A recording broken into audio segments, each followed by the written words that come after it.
Hello hello बेटा, I am audible? बेटा I am audible, सुन पा रहे हो क्या? साउंड बताओ, साउंड परफेक्ट आ रही है नहीं? Hello hello.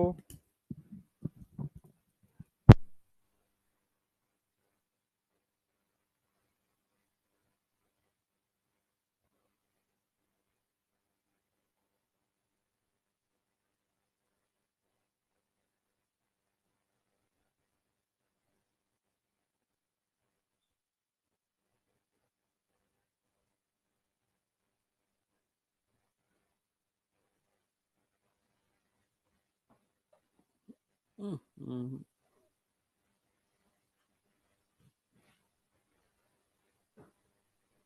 चलो ठीक है, कंटिन्यू करते हैं।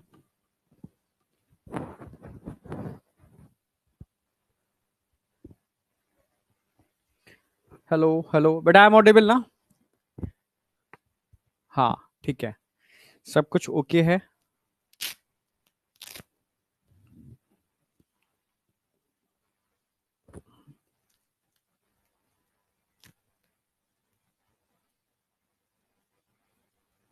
चलो, तो आज हम लेक्चर 5 एंड करने वाले हैं, और यहां पर हम ऊजेनेसिस वाला पार्ट आज पूरा एंड कर देंगे। ठीक है, जो बच्चे थोड़ा सा क्लिकिंग है तो उनको पता होगा ऊजेनेसिस एक्चुअल में पूरा का पूरा मेंस्ट्रुअल साइकिल को रिप्रेजेंट करती है। ठीक है, अगर कल मेरी क्लास रही, ठीक है, तरुण सर ने नहीं ली और मेरी रही, तो कल मैं ऊजेनेसिस को कंपाइल करूंगा आपका मेंस्ट्रुअल साइकिल के साथ पूरा एकदम तरीके से, और कल आपकी मेंस्ट्रुअल साइकिल आपकी एंड हो जाएगी। ठीक है, और मेंस्ट्रुअल साइकिल एंड होते ही मैं फर्टिलाइजेशन की मैकेनिज्म स्टार्ट कर दूंगा, कल ही स्टार्ट कर दूंगा। ठीक है, अगर मेरी क्लास रही तो।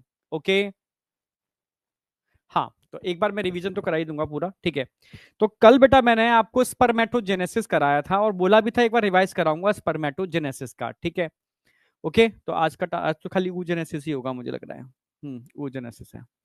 तो स्पर्मेटोजेनेसिस की अगर मैं बात करूं तो स्पर्मेटोजेनेसिस वैसे कंपाइल भी कराऊंगा लास्ट में। ठीक है, तो मैंने बताया था, अच्छा उससे भी पहले और आ जाओ। फीमेल के अंदर मैंने, ठीक है, एक बार और देख लो। ठीक है, कल मैंने आपको वोल्वा कराया था, इसको पोडेंडम भी बोलते हैं, एक्सटर्नल जेनाइटेलिया भी बोलते हैं। कल मैंने आपको मेमोरी ग्लैंड भी कराए थे। कल मैंने आपको, ठीक है, लैक्टेशन का मैकेनिज्म भी साथ में करा दिया था, मेमोरी ग्लैंड से क्लब करके। ठीक है, और लास्ट में स्पर्मेटोजेनेसिस करा दी थी। एक मिनट देख ही लो। ठीक है, अगर वोल्वा की बात करते हैं तो वोल्वा को मैंने 5 पार्ट में डिवाइड किया है। ठीक है, mons pubis, labia majora, labia minora, और उसके भी अंदर जाओगे तो हम वो बात करेंगे क्लाइटोरिस, और क्लाइटोरिस के अलावा हम लास्ट बात करेंगे हाइमन। क्लियर है बिल्कुल? इन पांचों को ध्यान रखना है, इनकी सीक्वेंस ध्यान रखनी है, इनकी पोजीशन। ठीक है, क्लाइटोरिस लेबिया माइनोरा के ऊपर एंटीरियर एंड पर होता है, पोस्टीरियर पर नहीं होता, ऊपर की साइड में होता है। क्लियर है बिल्कुल? हाँ, ठीक है, यस, तो ये ध्यान रखना है। दूसरा, साउंड परफेक्ट है ना? अच्छा, कमेंट वाला पार्ट, ठीक है, साउंड परफेक्ट है ना? हाँ हाँ सर, ठीक है, ओके,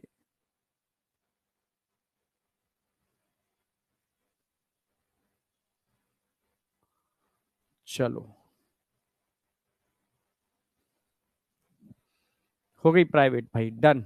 ठीक है, सब कुछ डन। ठीक है, ठीक है, तो सीक्वेंस ध्यान रखनी है। फिर मैंने वेस्टिब्यूल बताया था, वेस्टिब्यूल लेबिया माइनोरा के अंदर का पार्ट होता है, जिसके अंदर 2 ओपनिंग होती है, एक यूरेथ्रल ओरिफाई और एक वजानल ओरिफाई। अगर मैं यूरेथ्रल ओरिफाई की बात करता हूं, उसके अराउंड भी 2 ग्लैंड होते हैं, पैरा यूरेथ्रल ग्लैंड। ठीक है, इनको स्किन ग्लैंड भी बोलते हैं। हाँ, वजाइना के अराउंड भी 1 पेयर, 2 ग्लैंड, 1 पेयर ग्लैंड होते हैं, जिसको हम बोल सकते हैं बर्थोलाइन। वहां मैंने बोला था मेल के अंदर, ठीक है, काउपर्स ग्लैंड या बल्बो यूरेथ्रल ग्लैंड, यहां हमने टर्म यूज किया बर्थोलाइन, बर्थोलाइन ग्लैंड। ठीक है, तो ये आपको याद रखना है। ठीक है, वेस्टिब्यूल के अंदर ही ये भी आते हैं। ठीक है, वेस्टिब्यूल माइनोरा के अंदर का पार्ट है। तो ये वाला पार्ट पूरा क्लियर था। फाइनली मैंने आपसे बात की थी आगे जाकर के मेमोरी ग्लैंड, तो मेमोरी ग्लैंड में मैंने बताया था आपको एक्चुअल में होते क्या है, ये सुडोरिफिक ग्लैंड है, स्वेट ग्लैंड के मॉडिफिकेशन से बनते हैं। ठीक है, उनका रूपांतरण ही है एक तरीके से। ठीक है, मेमोरी ग्लैंड एक्चुअल में ग्लैंड नहीं है, it is a secondary sexual character. Clear है बिल्कुल? हाँ, it is a secondary sexual character. ठीक है, क्योंकि हार्मोनल इन्फ्लुएंस से डेवलप होते हैं। मैंने बताया था प्यूबर्टी के टाइम पर डेवलप होते हैं, तब एस्ट्रोजन इसके लिए रिस्पॉन्सिबल होगा, ठीक है। प्रेगनेंसी के टाइम पर डेवलप होते हैं, तब प्रोजेस्टेरोन इसके लिए डेवलप होगा। और प्लेसेंटल हार्मोन की अगर बात की जाए और पिट्यूटरी हार्मोन की बात की जाए, तो प्रोलैक्टिन और ह्यूमन प्लेसेंटल लैक्टोजन भी इसके डेवलपमेंट के लिए रिस्पॉन्सिबल होते हैं। क्लियर है बिल्कुल। फाइनली हम इसके बाद आगे बढ़े थे। मैंने बताया था कि मेमोरी ग्लैंड में होते क्या है। Mammary gland like a bunch of grapes, ठीक है। ग्रैप्स क्या है? एक सिंगल एल्वियोलाई या एल्वियोलस, ठीक है। वो किसके मिलने से बनता है? छोटे छोटे सेल, जिसको हम क्या बोलते हैं? मिल्क सिक्रेटिंग सेल्स, ठीक है। ये मिल्क सिक्रेटिंग सेल्स इन एल्वुलस की कैविटी में क्या रिलीज करते हैं? मिल्क। ये मिल्क यहां से होता हुआ कहां जाता है? छोटे छोटे ट्यूब्यूल्स के अंदर, ठीक है, मेमोरी ट्यूब्यूल्स में। और ये ट्यूब्यूल्स मिलकर के एक बड़ी डक्ट बनाते हैं, इसको मेमोरी डक्ट बोलते हैं। और ये मेमोरी डक्ट आगे जाकर के एक वाइडर पार्ट में खुलता है, इसको एम्पुला बोलते हैं। एम्पुला एक स्मॉल डक्ट के थ्रू निप्पल में खुलता है, इसको हम लैक्टिफेरस डक्ट बोलते हैं। तो ये सीक्वेंस आपको ध्यान रखनी है, इससे क्वेश्चन सॉल्व हो जाएगा। मेमोरी ग्लैंड किस मसल्स के ऊपर मिलते हैं? तो आप बोलोगे पेक्टोरेलिस मेजर मसल्स के ऊपर मेमोरी ग्लैंड पाए जाते हैं, ये आपको ध्यान रखना है, ठीक है। फिर फाइनली हमने बात की थी लैक्टेशन। तो लैक्टेशन में मैंने बताया था जो लैक्टेशन का मैकेनिज्म है, ठीक है, इसमें दो हार्मोन मेन रोल प्ले कर रहे हैं। एक मिल्क को बनाने वाला हार्मोन, ठीक है, प्रोलैक्टिन, और एक मिल्क को निकालने वाला हार्मोन, ठीक है, जिसको हम बोलते हैं ऑक्सीटोसिन। अगर प्रोलैक्टिन की बात करता हूं तो ये एंटीरियर पिट्यूटरी से निकलता है और इसको कंट्रोल करता है हाइपोथैलेमस। और हाइपोथैलेमस रिलीजिंग और इनहिबिटिंग हार्मोन रिलीज करता है। तो हाइपोथैलेमस के रिलीजिंग हार्मोन, ठीक है, प्रोलैक्टिन रिलीजिंग हार्मोन, ठीक है, प्रोलैक्टिन को रिलीज कराते हैं। और पोस्टीरियर पार्ट से, यानी हाइपोथैलेमस के पोस्टीरियर पार्ट जो पिट्यूटरी को बना रहा है, उससे ऑक्सीटोसिन डायरेक्टली निकलता है, ठीक है। मैंने बताया था मिल्क का जो निकलना है, बनना निकलना, ये एक न्यूरो एंडोक्राइन मैकेनिज्म है जो फीटस के सकिंग एक्शन से इंड्यूस होती है, ठीक है। जब फीटस मिल्क को सक करता है, ठीक है, फीटस मिल्क को सक करता है, तब सिग्नल सीधा ब्रेन में जाता है, मदर के ब्रेन में, ठीक है। और वहां पर हाइपोथैलेमस, ठीक है, रिलीज करता है releasing hormone, prolactin releasing hormone, जो पिट्यूटरी के एंटीरियर लोब से कहता है कि भाई समय आ गया, ठीक है, अब आप रिलीज कराओ। किसको? ठीक है, आप बोलोगे प्रोलैक्टिन को। तब ये प्रोलैक्टिन लैक्टोजेनिक हार्मोन है, ये मिल्क का फॉर्मेशन करेगा। उधर पोस्टीरियर लोब से ऑक्सीटोसिन निकलना चालू हो जाएगा। ऑक्सीटोसिन कॉन्ट्रैक्शन कराएगा स्मूथ मसल्स में, यानी जो मिल्क इजेक्शन हार्मोन है, और मिल्क का इजेक्शन चालू हो जाएगा। क्लियर है बिल्कुल। तो जब भी फीटस मिल्क सक करता है, निप्पल सक करता है, तो ऑटोमेटिकली सिग्नल न्यूरॉन्स के थ्रू जाते हैं और एंडोक्राइन ग्लैंड हार्मोन निकालते हैं जो मिल्क का फॉर्मेशन और इजेक्शन कराते हैं। तो इसलिए इसको बोलते हैं न्यूरो एंडोक्राइन मैकेनिज्म, ठीक है। और मैंने आपको बोला भी था, ठीक है, यशोदा मैया, ठीक है, उसका पूरा का पूरा कि उमड़ उमड़ मेरा मेरो जियोरा लागे, बहे दूध की धार, कि लाल मेरो रोबत होएगो, कि भूको सोबत होएगो। जब उसका मीनिंग निकालोगे ना, तो पूरा आपका यही, ठीक है, न्यूरो एंडोक्राइन मैकेनिज्म पूरा का पूरा समझ में आ जाएगा। समझ रहे हो? Sucking action of infant, yes. यहां तक कोई डाउट है किसी को? लास्ट में मैंने स्पर्मेटोजेनेसिस की बात की थी। अगर मैं स्पर्मेटोजेनेसिस की बात करता हूं तो मैंने बोला था कि स्पर्मेटोजेनेसिस मेल में प्यूबर्टी से स्टार्ट होती है और बिल्कुल ओल्ड एज तक चलती है, जबकि ऊजेनेसिस बिफोर बर्थ स्टार्ट हो जाती है, जन्म लेने से पहले ही स्टार्ट हो जाती है। और मेनोपॉज वही 45-50, एनसीईआरटी में 50 दे रखा है, 50 साल तक चलती है, उसके बाद नहीं चलती। समझे?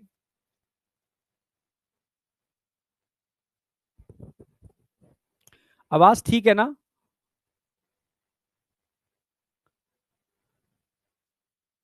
अच्छा, वॉल्यूम ज्यादा है? नहीं, वॉल्यूम कम नहीं होगा भाई।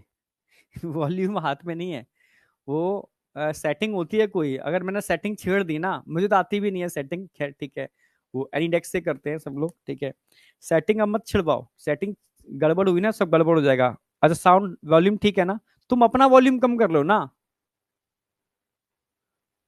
All perfect. एक लिख रहा है लो वॉल्यूम, एक लिख रहा है हाई वॉल्यूम।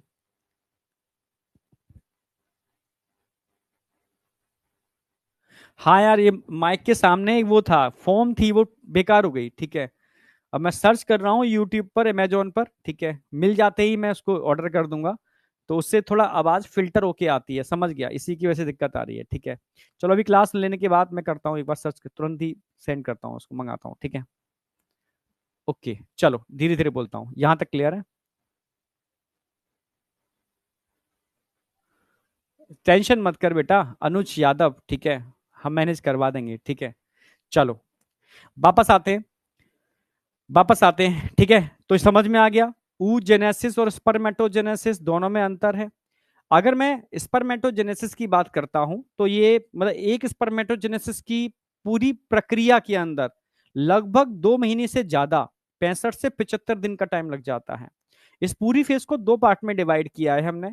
सबसे पहले स्पर्मेटोसाइटोजेनेसिस, साइटोजेनेसिस, और दूसरा हमने टर्म यूज किया है spermiogenesis. It is also called spermateliosis. Clear है?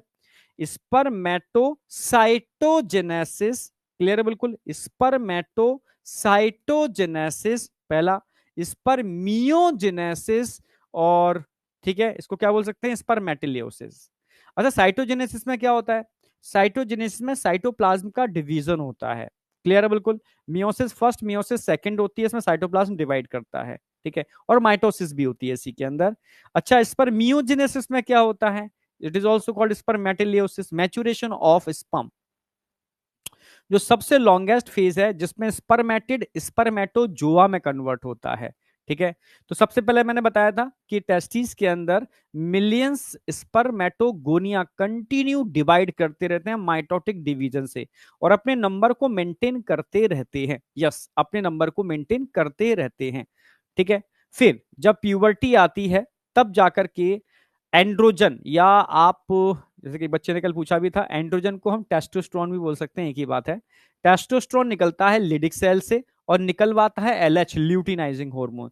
तब जाकर के ये एंड्रोजन एंड्रोजन यानी टेस्टोस्टेरोन स्पर्मेटोजेनेसिस को स्टार्ट करते हैं, इंड्यूस करते हैं, समझना मेरी बात। और जब ये स्पर्मेटोजेनेसिस स्टार्ट होती है, इंड्यूस होती है, समझना, ठीक है, तब जाकर के ये स्पर्मेटोगोनिया, ठीक है, पहले साइज को बढ़ाते हैं, तब जाके सेल डिवीजन होगा, प्राइमरी स्पर्मेटोसाइट बनेगा, डिप्लॉयड होता है, ठीक है। फिर ये मियोसिस फर्स्ट जब हो जाएगी, इसमें मियोसिस फर्स्ट होगी, मियोसिस फर्स्ट होगी, इक्वल डिवीजन होगा, दो सेल बनेंगे, क्रोमोसोम नंबर आधा हो जाएगा, इसको हम सेकेंडरी स्पर्मेटोसाइट बोलेंगे। क्रोमोसोम नंबर आधा हो गया यानी 46 का 23 हो गया, ठीक है। तो आप बोल सकते हो 22 प्लस सेक्स क्रोमोसोम एक्स होगा या वाई होगा, ठीक है। अब सेकेंडरी स्पर्मेटोसाइट्स के अंदर मियोसिस सेकेंड होगी, equal to mitosis, equatorial division होगा, ठीक है, क्रोमोसोम नंबर सेम रहेगा, ठीक है। तो इससे बनेगा स्पर्मेटिड। तो स्पर्मेटिड राउंड राउंड होते हैं, ठीक है। यहां तक की जो प्रोसेस है स्पर्मेटोसाइटोजेनेसिस है, कंटिन्यू साइटोप्लाज्म डिवाइड कर रहा है।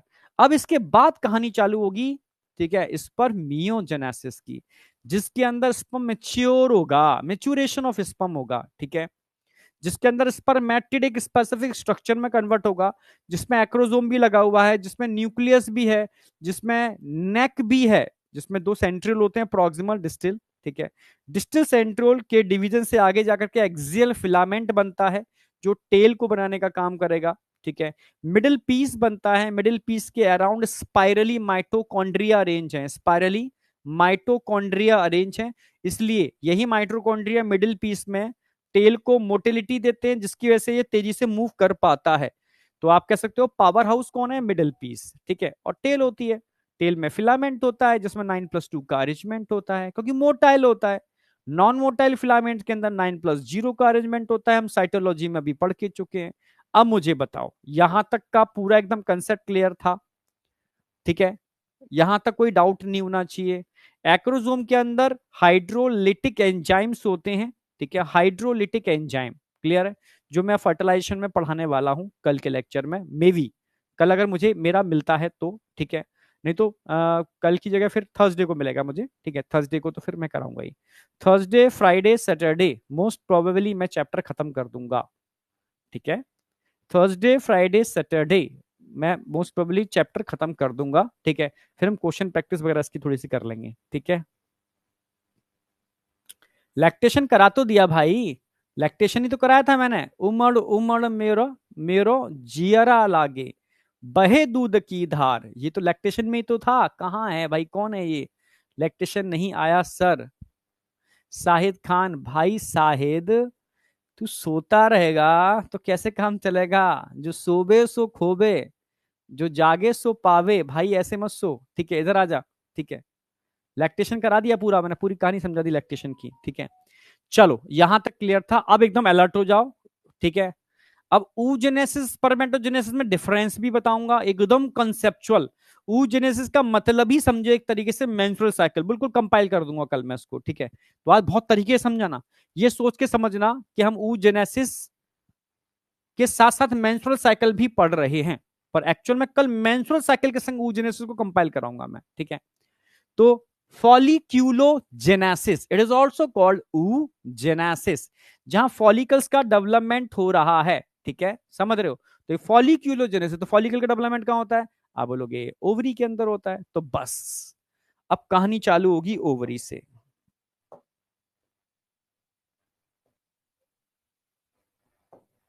हम्म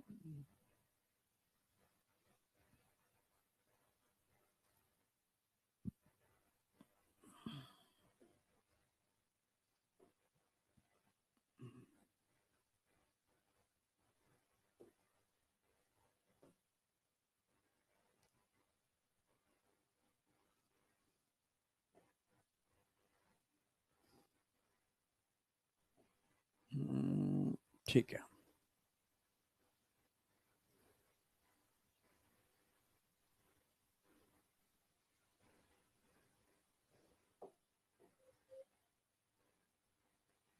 अच्छा, थोड़ा सा, चलो कोई नहीं। इतने में आ जाना चाहिए। ठीक है, ये ओवरी है।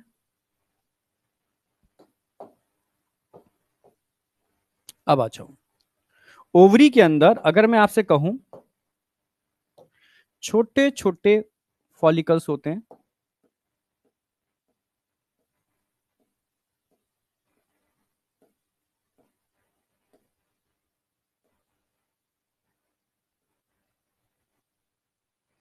छोटे छोटे फॉलिकल्स होते हैं। ठीक है, यही फॉलिकल्स मिलियंस में होते हैं। यही फॉलिकल्स आगे जाकर के एक स्पेसिफिक फॉलिकल में कन्वर्ट होते हैं, इनको बोलते हैं प्राइमरी फॉलिकल्स।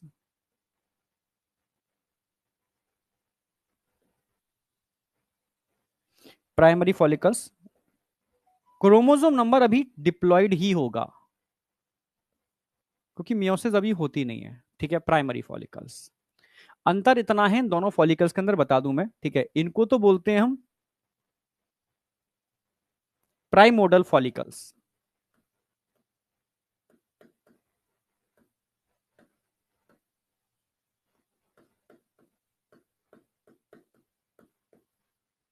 ठीक है, अगर प्राइमोडल फॉलिकल्स की बात करता हूं तो लगभग 2 मिलियन होते हैं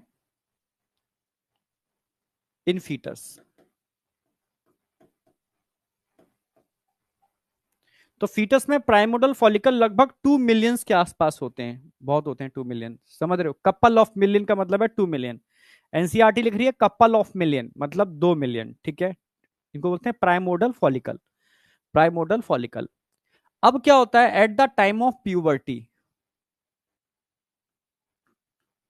at the time of puberty, puberty के समय की बात कर रहा हूं, at the time of puberty. ठीक है, ये जो मिलियंस, कपल ऑफ मिलियंस थे ना, ये रह जाते हैं, आप बोलोगे सर 60,000 से 80,000 के आसपास at the time of puberty. ये क्वेश्चन आता है प्यूबर्टी के टाइम पर इन फॉलिकल का नंबर कितना होता है। ठीक है भाई, 2 मिलियन से, ठीक है, ये इतने रह गए, और इनको बोलते क्या है? इनको बोलते हैं हम प्राइमरी फॉलिकल्स। क्या बोलते हैं इनको? Primary follicles. प्राइमरी फॉलिकल्स, तो ये कहलाते हैं प्राइमरी फॉलिकल्स। क्लियर है? और प्राइमरी फॉलिकल्स जो 60,000 से 80,000 होते हैं at the time of puberty, इसमें मियोसिस रुकी हुई होती है, मियोसिस अरेस्ट होती है।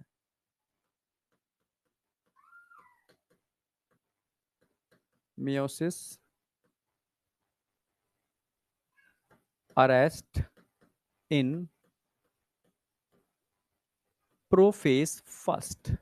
तो प्रोफेज फर्स्ट में यहां पर मियोसिस अरेस्ट होती है किसके अंदर? प्राइमरी फॉलिकल्स के अंदर, जो प्यूबर्टी के टाइम पर 60,000 से 80,000 रह जाते हैं।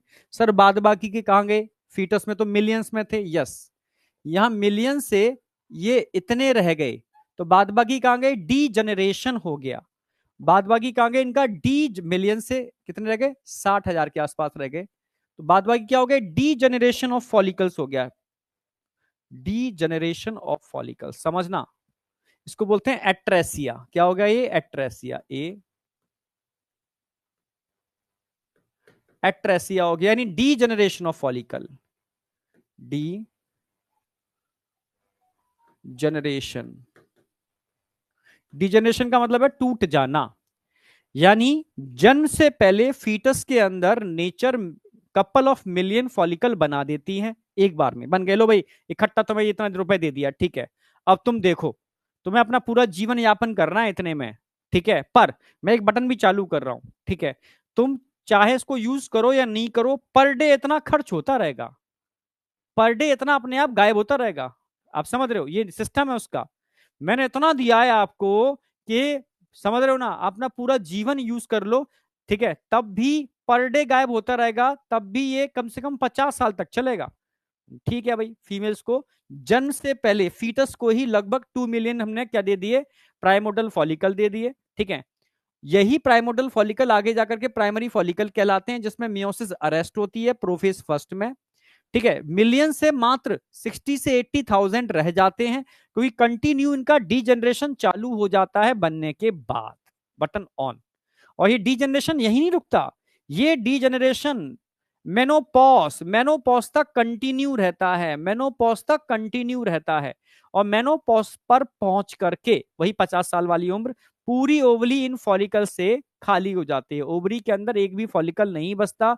इसी को बोलते हैं मेनोपॉज, सारे फॉलिकल का एट्रेसिया हो गया। हाँ यही तो कह रहा हूं, मिलियन से प्यूबर्टी के टाइम पर 60,000 से 80,000 रह जाते हैं, जो कंटिन्यू घटते ही रहते हैं, घटते ही रहते हैं। समझ गए ना मेरी बात? हाँ, यहां तक समझ में आया? हाँ, इमेच्योर फॉलिकल को ही हम अभी प्राइमोडल फॉलिकल बोलेंगे, मतलब प्राइमरी स्टेज है फॉलिकल्स की, ठीक है। अब बताओ यहां तक ये एक स्टेप समझ में आया नहीं आया? एनसीईआरटी की सारी लाइनें इंक्लूड करूंगा।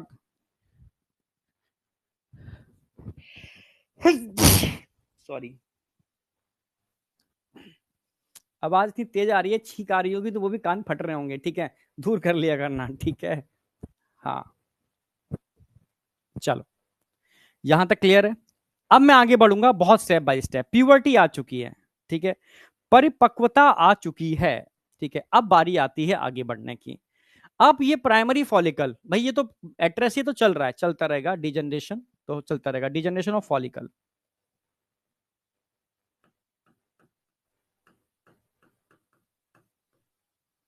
ये चलता रहेगा, चलने दो। अब क्या होगा? ये प्राइमरी फॉलिकल जो हैं वो कन्वर्ट होंगे आगे जाकर के सेकेंडरी फॉलिकल्स के अंदर।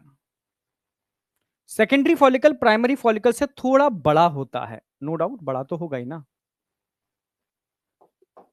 थोड़ा बड़ा होगा। इनके अंदर की स्टेज में अलग दिखाऊंगा बहुत प्रॉपर तरीके से। फिर टर्शरी फॉलिकल बनेगा, वो उससे भी और बड़ा होगा। सेकेंडरी को थोड़ा और बड़ा करो यार, इतना छोटा तो नहीं। हाँ, फिर ग्रेफिन फॉलिकल बनेगा, वो और बड़ा होगा, ज्यादा बड़ा हो गया यार।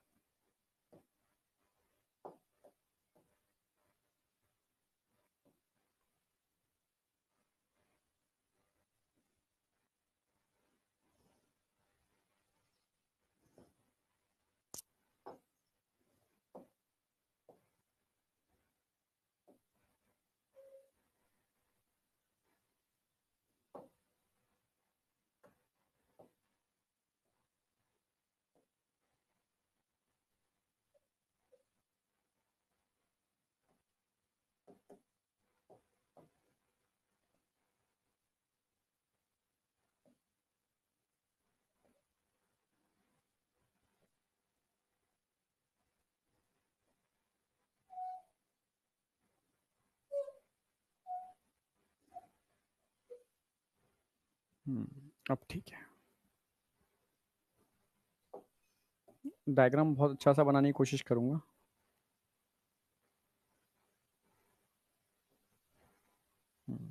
ठीक है,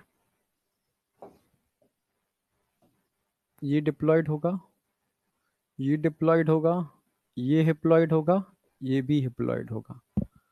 ठीक है। हम्म हिप्लॉयड एक्चुअल में इसके अंदर ऊ साइट होगा, ऊ साइट होगा, ऊ साइट होगा, ऊ साइट होगा।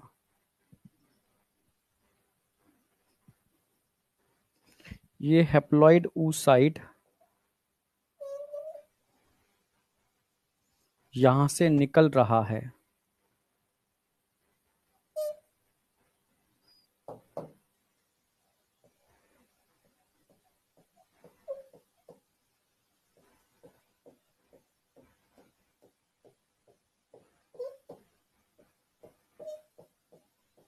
एक मिनट रुको बस, इसको करके फिर समझाता हूं मैं।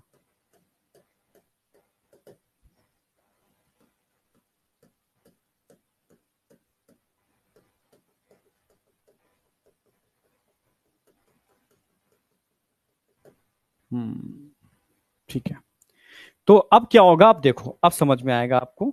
अब यहां पर पिट्यूटरी,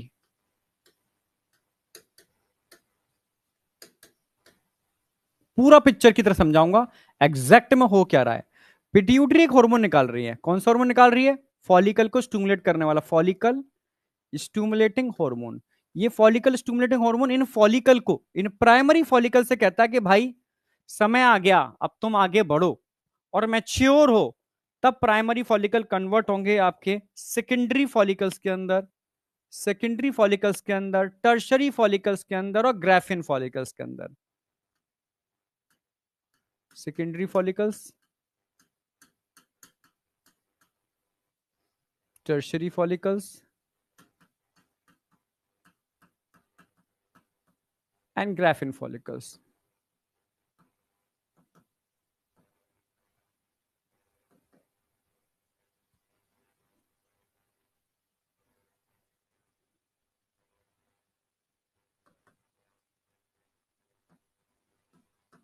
ग्राफिन, जी आर,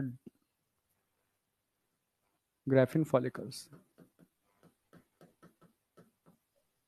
ये बताओ यहां तक समझ में आया नहीं आया? हाँ, ठीक है। ग्राफिन फॉलिकल्स तक की मैंने कहानी आपको समझा दी है, ग्राफिन फॉलिकल्स तक की। कैसे होगा समझा रहा हूं।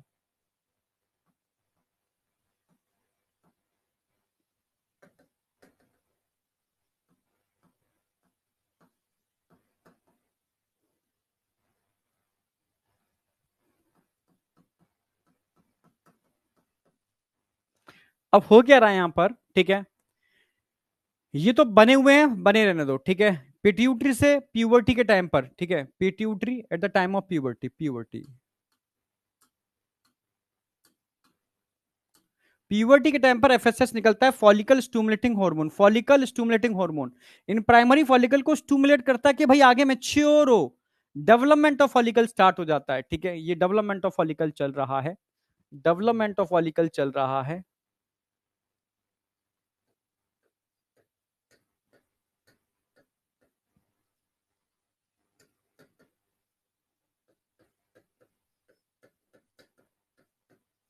और ये सारे फॉलिकल्स रिलीज क्या करते हैं? Release estrogen hormone.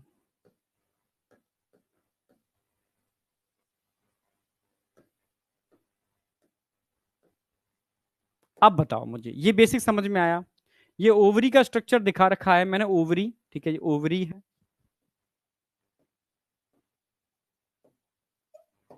ओवरी का स्ट्रक्चर है।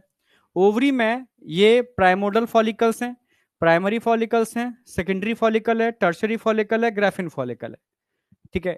इन फॉलिकल का डेवलपमेंट हो रहा है एफएसएच की वजह से, फॉलिकल स्टिमुलेटिंग हार्मोन की वजह से, जो पिट्यूटरी से निकलता है, आप जानते ही हो, ठीक है। अब पिट्यूटरी से एक हार्मोन और निकलेगा, पिट्यूटरी से एक हार्मोन और निकलेगा,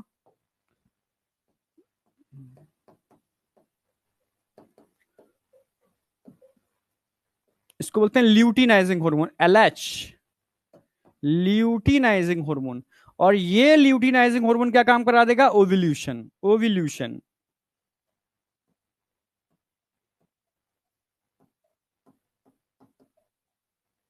यानी इन ग्राफियन फॉलिकल को रप्चर्ड कराएगा और इनके अंदर मिलने वाले oocyte को, अंदर जो oocyte होगा वो सेकेंडरी oocyte होगा, सेकेंडरी oocyte, सेकेंडरी oocyte, ये एंटर कर जाएगा फैलोपियन ट्यूब के अंदर, एंटर इन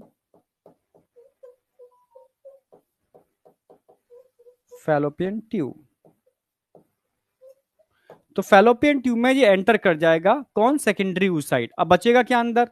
ये बचा हुआ खोखा, खोखा मतलब खाली, खाली डब्बा, ये धीरे धीरे ग्लैंड में कन्वर्ट हो जाएगा, येलो कलर की ग्लैंड, येलो कलर की ग्लैंड।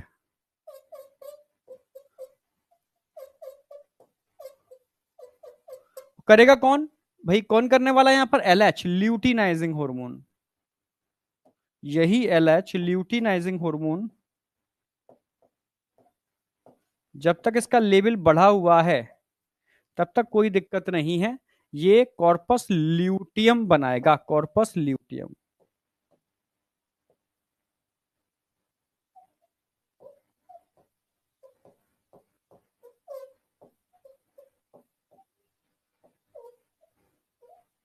कॉर्पस ल्यूटियम एलएच की वजह से। और जिस दिन ये एलएच जो पिट्यूटरी से निकल रहा था ये कम हो गया ना, बस खेल खत्म। जिस दिन ये एलएच कम हो गया उसी दिन खेल खत्म।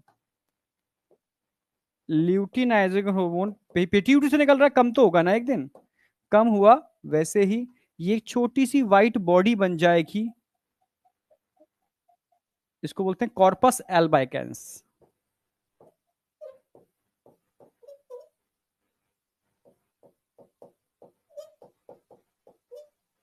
व्हाइट बॉडी,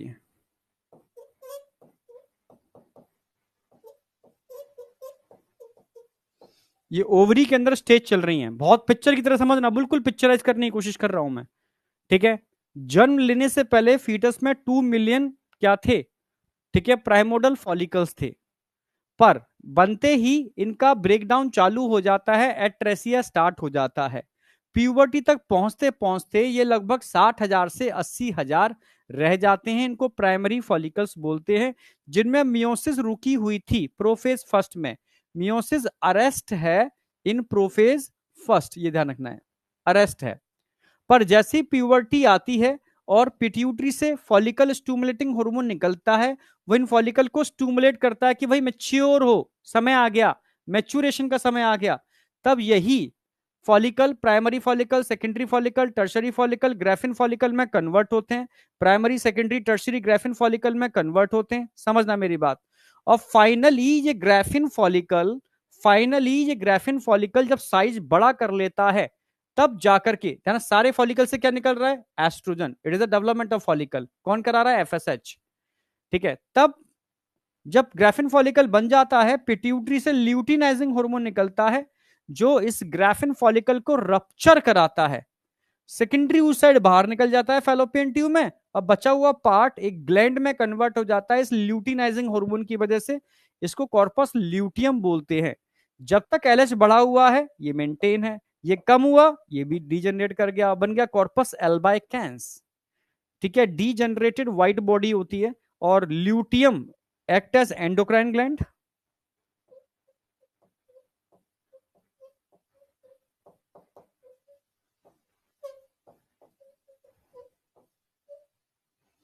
और ये क्या रिलीज करेगा? रिलीज करेगा मेनली प्रोजेस्टेरॉन, इसके अलावा और भी है, मेनली तो प्रोजेस्टेरॉन करेगा ही,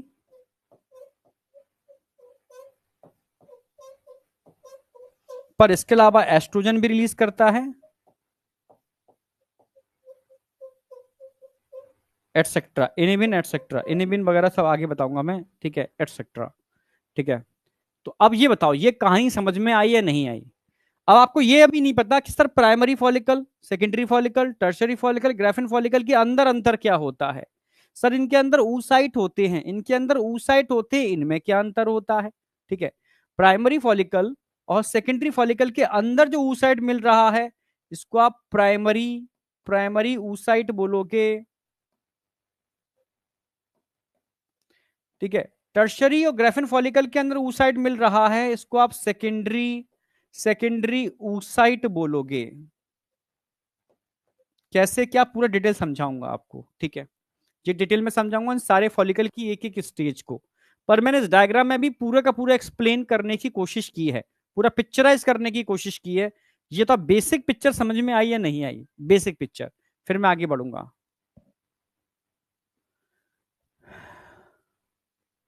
जो व्हाइट डिस्चार्ज होता है मनदीप कौर, नहीं बेटा ये कॉर्पस एल्बिकेंस तो ओवरी के अंदर है, ये डिस्चार्ज थोड़ी ना होता है, वो अलग चीज है बेटा, ठीक है, वो अलग है।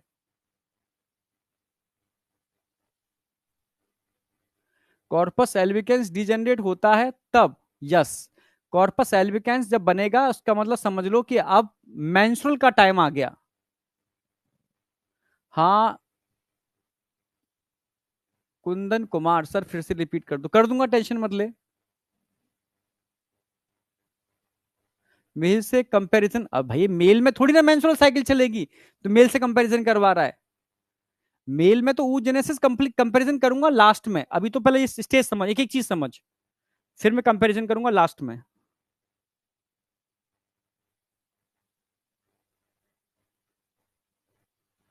मेनोपॉज के बाद कभी फर्टिलाइजेशन नहीं होता।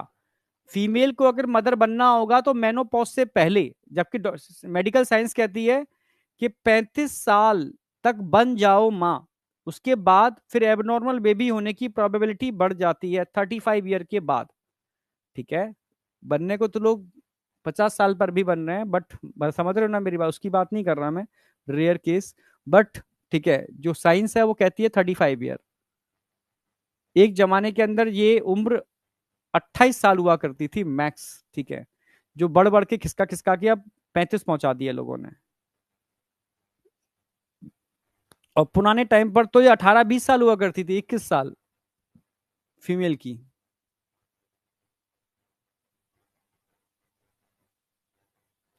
एनिमल किंगडम का समरी लेक्चर कुछ नहीं होता, एनिमल किंगडम का समरी ही कराया है मैंने, ठीक है, समरी ही कराया है मैंने, ठीक है। उसका आपको बस एक A4 साइज के या चार्ट पेपर पर वो बनाना है, ठीक है, टेबल बनानी है, वो समरी होती है।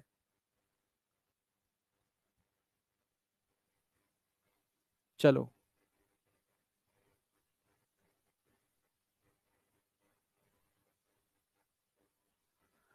अब करें स्टार्ट। चलो अब समझो, एक बार फिर से समझा रहा हूं, उसके बाद नहीं बताऊंगा, ठीक है। समझना, अभी ये यूट्रस के अंदर है, बेबी कहां है, यूट्रस के अंदर है, ठीक है, यूट्रस के अंदर है, ठीक है। यूट्रस के अंदर फीटस है, उसके अंदर फीमेल बेबी के अंदर नेचर ने लगभग कपल ऑफ मिलियन यानी 2 मिलियन क्या बना दिए, प्राइमोडल फॉलिकल बना दिए या प्राइमरी फॉलिकल बना दिए, ऐसे याद रख लो, ठीक है। बनते ही इनका टूटना चालू होता है, डीजेनरेशन चालू हो जाता है, एट्रेसिया बोलते हैं उसको, ठीक है। प्यूबर्टी तक पहुंचते पहुंचते ओवरी में ये कितने रह जाते हैं, ये रह जाते हैं 60,000 से 80,000, जिनमें मियोसिस रुकी हुई है, अभी चालू नहीं हुई, रुकी हुई है। कहां पर रुकी हुई है, प्रोफेज फर्स्ट में, प्रोफेज फर्स्ट में, ठीक है। अब प्यूबर्टी आ गई है, पिट्यूटरी से निकलेगा एफएसएच, जो इन फॉलिकल से कहेगा, सबसे नहीं कहेगा, इनमें से कुछ से कहेगा, मैकेनिज्म आगे बताऊंगा, कुछ से कहेगा कि भाई आगे बढ़ो और सेकेंडरी टर्सरी ग्रेफिन फॉलिकल बनाओ, तो ये आएगा और कुछ को आगे बढ़ा करके सेकेंडरी टर्सरी ग्रेफिन फॉलिकल में कन्वर्ट करेगा, जिनमें प्राइमरी और सेकेंडरी फॉलिकल के अंदर प्राइमरी ऊसाइट होता है, सेकेंडरी और टर्सरी और ग्राफिन फॉलिकल के अंदर सेकेंडरी ऊसाइट होता है, उसको डिटेल में समझाऊंगा आगे जाकर के, ठीक है। तो ये सारे फॉलिकल एस्ट्रोजन हार्मोन रिलीज करते हैं, फीमेल में एस्ट्रोजन का जो मेन सोर्स होता है, बड़ा सोर्स होता है, वो ओवरी होती है, ठीक है। बाद में पिट्यूटरी से एलएच निकलता है जो ओव्यूल्यूशन कराता है और इस ग्राफिन फॉलिकल को रप्चर कर देता है और बन जाता है कॉर्पस ल्यूटियम, क्योंकि ल्यूटिन नाम की येलो प्रोटीन इसमें डिपोजिट हो जाती है।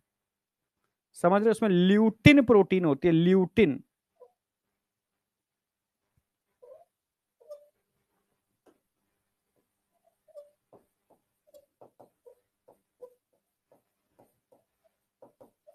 चलो ल्यूटिन नाम की येलो प्रोटीन इसमें भर जाती है, जो एक एंडोक्राइन ग्लैंड की तरह काम करता है। ठीक है, ये मेनली तो प्रोजेस्टेरोन रिलीज करता है, पर साथ में एस्ट्रोजन एटसेट्रा और हार्मोन भी रिलीज होते हैं। ये कब तक मेंटेन रहता है? जब तक एलएच रहता है। जैसे ही एलएच डाउन हुआ, ये कन्वर्ट हो गया एल्बाइकेंस के अंदर। एल्बाइकेंस यानी एल्बाइनो, एल्बाइनो मतलब होता है व्हाइट। कभी एल्बाइनो रेड देखा है? एल्बाइनो रेड, सफेद चूहा, उसको एल्बाइनो रेड बोलते हैं। एल्बाइकेंस का मतलब ही है व्हाइट बॉडी, सफेद बॉडी बन जाती है, मतलब इसका डीजेनरेशन हो गया और उधर मेंस्ट्रुअल साइकिल फिर से चालू हो जाती है। ठीक है, अब ये समझ में आ गया होगा। अब मैं इसकी एक एक चीज बताऊंगा कि primary follicle, secondary follicle, tertiary follicle और ग्राफिन फॉलिकल में डिफरेंस क्या होता है। ठीक है, अब आगे आ जाओ।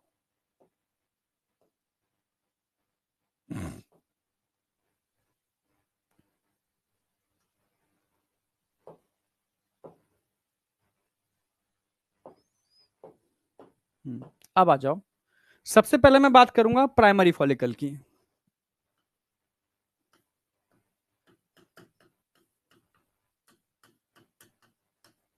प्राइमरी फॉलिकल, अगर मैं प्राइमरी फॉलिकल की बात करता हूं तो समझना, प्राइमरी फॉलिकल के फीचर्स क्या हैं, स्ट्रक्चर कैसा होता है। अब देखो, प्राइमरी फॉलिकल का स्ट्रक्चर बनाऊंगा तो ऐसा बनेगा कुछ, ये ऐसा डिप्लॉयड होगा। ग्रेन्यूलोसा सेल्स की एक लेयर होती है इसके अराउंड, बस single layer of granulosa cell, flower जैसा स्ट्रक्चर। ठीक है, single layer of granulosa cell.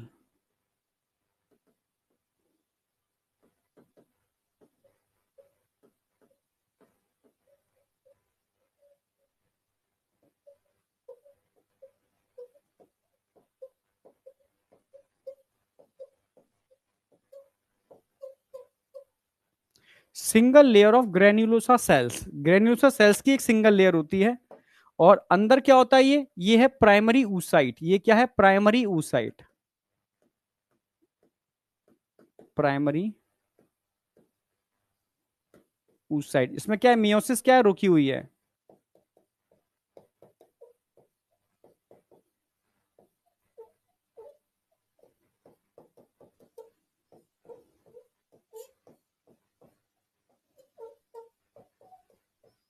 Arrest है प्रोफेज फर्स्ट में, ये है प्राइमरी फॉलिकल। समझ गए होगे? हाँ, single layer of granulosa cell. ठीक है, प्राइमरी फॉलिकल में मियोसिस कहां पर अरेस्ट है? प्रोफेज फर्स्ट के अंदर। ये है प्राइमरी फॉलिकल। अब मैं बात करूंगा सेकेंडरी फॉलिकल, समझना।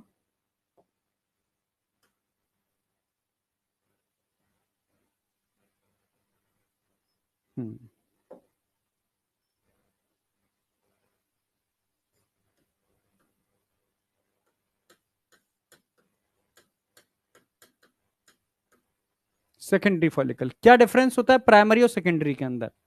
सेकेंडरी फॉलिकल में ध्यान रखना, यहां पर भी उस साइड वैसा ही होगा,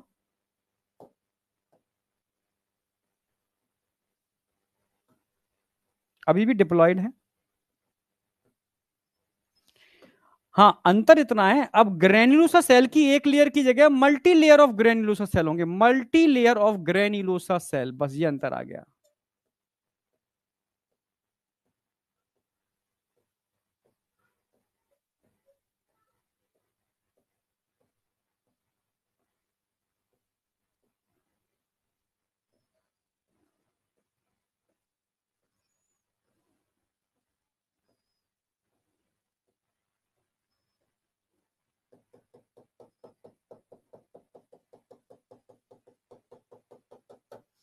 इतना ही नहीं, इसके अराउंड एक थीका नाम की लेयर भी बन जाती है, थीका लेयर बन जाती है। ये बन गया सेकेंडरी फॉलिकल। बहुत सिंपल तरीके समझा रहा हूं मैं। तो सेकेंडरी फॉलिकल में क्या क्या होगा? थीका नजर आ रहा है आपको यहां पर, theca,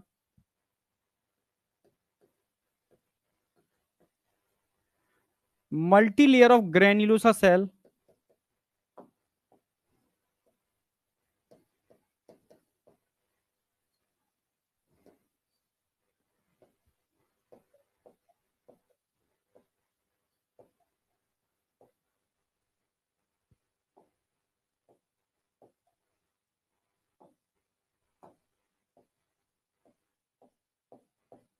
multi layer of granulosa cell, ठीक है, थीका बन गया, multi layer of granulosa cell बन गई, ठीक है। अब ध्यान से समझना, यहां अभी अंदर ऊसाइड है, सेकेंडरी ऊसाइड ही है, सॉरी प्राइमरी ऊसाइड ही है। हाँ, इसके अंदर जरूर मियोसिस स्टार्ट हो चुकी है।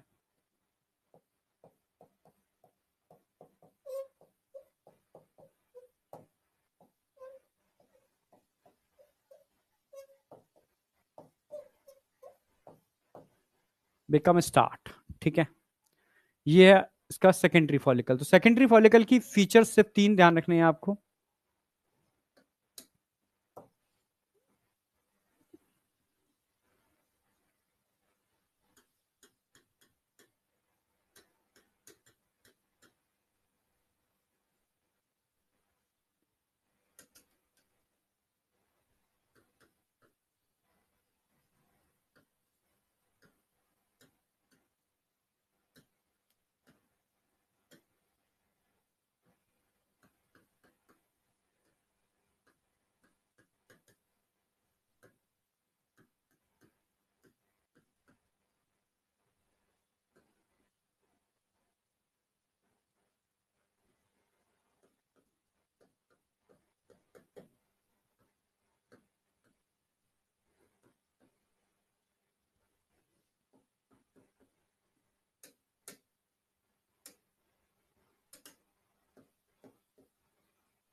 बस ये आपके सामने आ चुका है।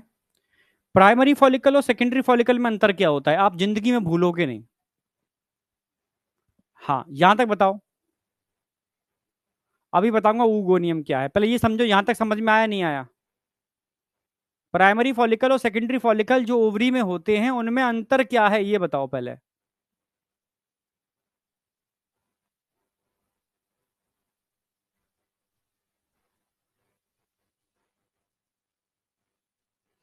ओवा को मैच्योर होने के लिए पूरी एक मेंस्ट्रुअल साइकिल चलती है, वो समझाऊंगा अभी मेंस्ट्रुअल साइकिल में, ठीक है।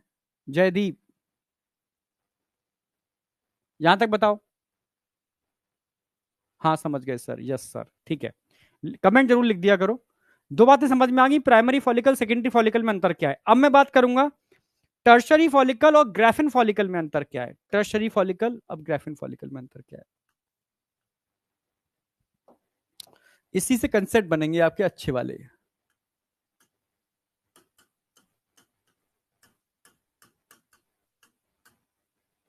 Tertiary follicles and Graafian follicles में क्या अंतर है, पहले टर्शरी समझा दूं, डायग्रामेटिकली समझा दूं पहले तो मैं। टर्शरी फॉलिकल के अंदर क्या बात है, एक तो मियोसिस फर्स्ट कंप्लीट हो जाती है, तो यहां पर हेप्लॉइड ऊसाइट होगा, पहली बात, ठीक है।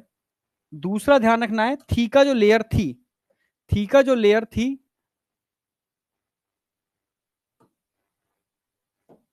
थीका जो लेयर थी, अब वो दो पार्ट में डिवाइड हो जाती है, थीका एक्सटर्ना और थीका इंटरना, समझना।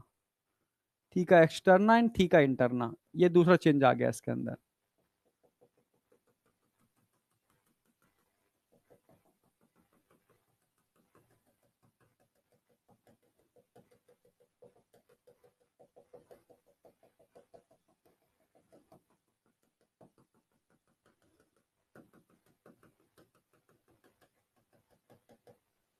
ठीक है, ये सेकंड लेयर हो गई, सेकंड डिफरेंस आ गया। तीसरा डिफरेंस, यहां पर एक फ्लूइड फिल्ड कैविटी बनना चालू हो जाती है, फ्लूइड से भरी हुई कैविटी बनना चालू हो जाती है। इसको एंट्रम बोलते हैं, जो पहले नहीं थी अब बनी है। मतलब पहले हल्की सी, मतलब उसको एंट्रम नहीं बोलते, एक्चुअल में एंट्रम ये बना है। बिल्कुल एनसीईआरटी की लाइनें जोड़ रहा हूं मैं, ध्यान रखना, हर चीज में एनसीईआरटी की लाइनें बिल्कुल इंक्लूडेड हैं, बिल्कुल according to NCERT line wise line ही मैं के हिसाब से डायग्राम और फ्लो डायग्राम बना रहा हूं, ठीक है। ये 3 चेंज एनसीईआरटी की लाइनों में बोले हैं, ठीक है। ये ग्रेन्यूलोसा सेल्स है, यानी टर्शरी फॉलिकल में जो चेंज हुए वो आपके सामने हैं।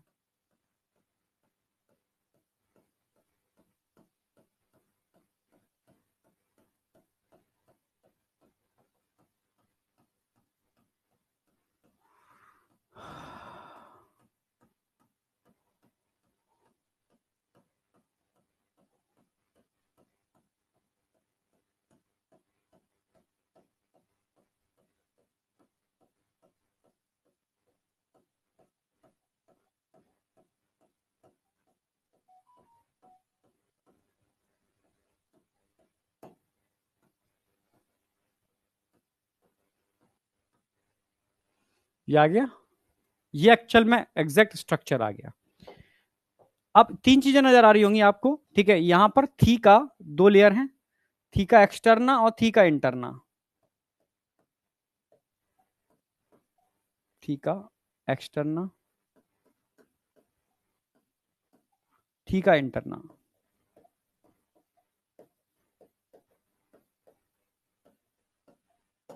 फ्लूइड फिल्ड कैविटी एंट्रम आ गई, पहले नहीं थी एंट्रम।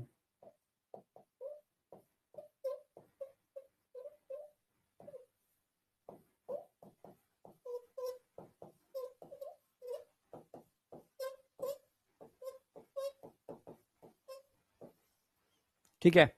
तीसरा, ठीक है, यहां पर जो ऊ साइट है, ऊ साइट,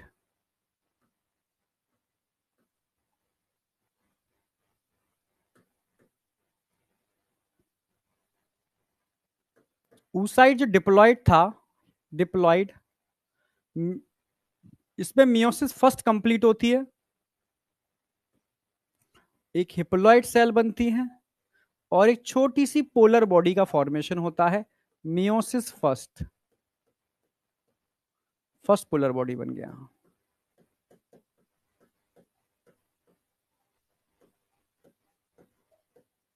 ये मैकेनिज्म यहां पर आपको देखने को मिलेगी, ठीक है। यानी यहां पर मियोसिस फर्स्ट कंप्लीट हो रही है और फर्स्ट पोलर बॉडी का फॉर्मेशन आपका टर्शरी फॉलिकल में हो रहा है, टर्शरी फॉलिकल में फर्स्ट पोलर बॉडी। अच्छा, इसको ढंग से समझाऊं।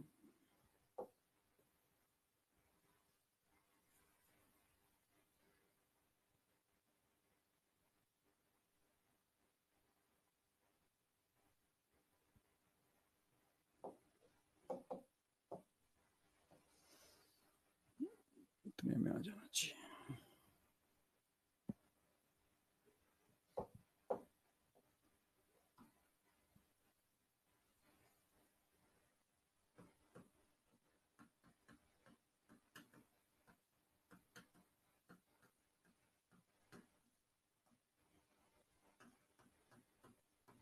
कंप्लीट हो गई, ठीक है। मियोसिस फर्स्ट यहां पर कंप्लीट हो गई, और मियोसिस फर्स्ट कंप्लीट होगी तो कैसे होगी? तो सबसे पहले एक डिप्लॉयड सेल थी, प्राइमरी ऊसाइट। प्राइमरी ऊसाइट में मियोसिस फर्स्ट कंप्लीट होगी तो दो सेल बनेंगे, एक हिप्लॉयड सेल होगी, एक छोटी सी पोलर बॉडी बन जाएगी, छोटी सी पोलर बॉडी बन जाएगी, ठीक है। यानी अनइक्वल डिवीजन ऑफ साइटोप्लाज्म हो रहा है, इक्वल नहीं हो रहा, अनइक्वल डिवीजन ऑफ साइटोप्लाज्म।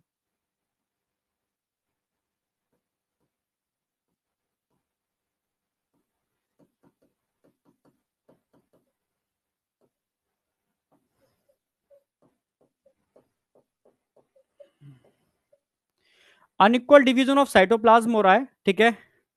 और यहां पर फर्स्ट पोलर बॉडी का फॉर्मेशन हो रहा है, formation of first polar body.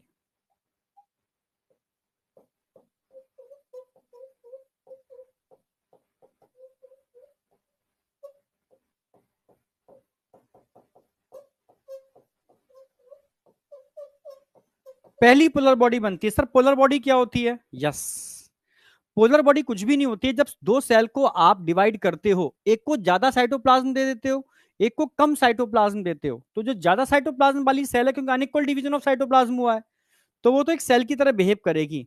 पर जिसके पास साइटोप्लाज्म बहुत कम है, तो बेचारी आगे डिवाइड नहीं कर पाएगी। न्यूक्लियस पूरा है उसके पास, हेप्लॉइड क्रोमोसोम उसके पास है, पर साइटोप्लाज्म कंटेंट कम है, इस वजह से वो फर्दर आगे नहीं बढ़ पाएगी, तो उसको पोलर बॉडी बोल देते हैं, ठीक है। क्योंकि अनइक्वल डिवीजन ऑफ साइटोप्लाज्म हुआ, जबकि स्पर्म के केस में इक्वल डिवीजन ऑफ साइटोप्लाज्म था, याद हो आपको? हाँ। तो यहां पर एक को कम मिला, एक को ज्यादा मिला। तो पहली मियोसिस, मियोसिस फर्स्ट कंप्लीट हो रही है, अनइक्वल डिवीजन ऑफ साइटोप्लाज्म हो रहा है और फर्स्ट पोलर बॉडी बन रही है। इस ऊसाइट को हम सेकेंडरी ऊसाइट बोलेंगे। क्या बोलेंगे इसको? Secondary oocyte. ये क्या बन रहा है? Secondary oocyte. ये क्या है? सेकेंडरी ऊसाइट है, सेकेंडरी ऊसाइट। तो यहां पर आपको सेकेंडरी ऊसाइट बन जाता है, सेकेंडरी ऊसाइट, और फर्स्ट पोलर बॉडी का फॉर्मेशन हो जाता है। अब मुझे बताओ, ये क्लियर है बिल्कुल? टर्शरी फॉलिकल में क्या चीजें हो रही है? फ्लूइड फिल्ड कैविटी एंट्रम बनता सब कुछ ग्रेन्युलोसा सेल से ही है। जो दिख रहे हैं ग्रीन कलर के, ग्रेन्युलोसा सेल। इन्हीं ग्रेन्युलोसा सेल से ये कैविटी बनती है, इन्हीं ग्रेन्युलोसा सेल से थीका एक्सटर्ना इंटरना बनता है, इनसे भी क्या निकलता है, एस्ट्रोजन। कुछ ज्यादा अमाउंट में एस्ट्रोजन निकलता है इन थीका लेयर से, ठीक है। तो ये पूरा आपके सामने आ गया टर्शरी फॉलिकल की कहानी, पूरी कहानी एकदम डायग्रामेटिकली, फ्लो डायग्रामेटिकली मैंने बना दी है। अब यहां तक समझ में आया नहीं आया ये बताओ, तब मैं आगे ग्राफिन फॉलिकल पर आऊंगा। यस भाई, मेनली फॉलिकल में कौन बना रहा है, आपसे पूछा जाए एस्ट्रोजन एक्चुअल में बनाता कौन है, आप बोलोगे ग्रेन्युलोसा सेल, या ग्रेन्युलोसा सेल के रूपांतरण, मॉडिफिकेशन, चाहे कुछ भी हो, वो ग्रेन्युलोसा बनाए, ग्रेन्युलोसा से बनाए तो वो हार्मोन बनाएगा ही। अनइक्वल डिवीजन क्यों हुआ सर, इसलिए हुआ क्योंकि आप जानते हो आप सबकी बॉडी के अंदर जो साइटोप्लाज्म है वो आपके मम्मा का है या पापा का। आपकी बॉडी में जितने भी माइटोकॉन्ड्रिया हैं वो मम्मा के या पापा के। आपकी बॉडी में जितना भी साइटोप्लाज्मिक ऑर्गेनेल्स है वो मम्मा का या पापा का, जरा बताओ। पापा, ये पापा की परी होंगी क्योंकि उनको पापा देखेंगे, मम्मा, ओनली मम्मा, पापा नहीं। सब कुछ मम्मा का है, पापा का सिर्फ न्यूक्लियस होता है, समझे। यस, आपकी पूरी बॉडी मम्मा की बॉडी से बनी है ऐसे मान के चलो, यानी मम्मा का साइटोप्लाज्म आपका साइटोप्लाज्म है, समझ रहे हो। हाँ, पापा का सिर्फ न्यूक्लियस मिला है आपको, ठीक है, समझो बहुत जरूरी है। ये प्रकृति ने ऐसे ही नहीं बनाई कोई चीज, बहुत सोच समझ के बनाई है, तुम सोच भी नहीं पाओगे अभी इतनी चीजें। ये ओवा है मम्मा का, इसके पास हैप्लॉइड अपना खुद का न्यूक्लियस भी होता है और साइटोप्लाज्मिक ऑर्गेनेल सारे होते हैं। ये स्पर्म है पापा का, तो स्पर्म जब एंटर करेगा तो स्पर्म का सिर्फ न्यूक्लियस ही अंदर एंटर करेगा, समझ रहे हो, न्यूक्लियस ही अंदर एंटर करेगा। फिर दोनों न्यूक्लियस के फ्यूज होने से यहां पर डिप्लॉइड जायगोट बनेगा, एक डिप्लॉइड जायगोट बनेगा जिसमें साइटोप्लाज्मिक ऑर्गेनेल्स तो ओवा के ही होंगे ना, और इस डिप्लॉइड जायगोट से ही तो पूरी बॉडी बननी है, पूरी बॉडी जायगोट से बननी है। यानी आपकी बॉडी में जितने भी माइटोकॉन्ड्रिया, साइटोप्लाज्मिक ऑर्गेनेल, सब कुछ इसके मम्मा के, ठीक है। सर ऐसा क्यों, क्योंकि नेचर ने स्पर्म मिलियंस बनाने थे, मिलियंस बनाने थे। अब मिलियंस स्पर्म कब बनेंगे, मिलियंस स्पर्म कब बनेंगे, जब एक सेल को आप बहुत सारे पार्ट में तोड़ दो।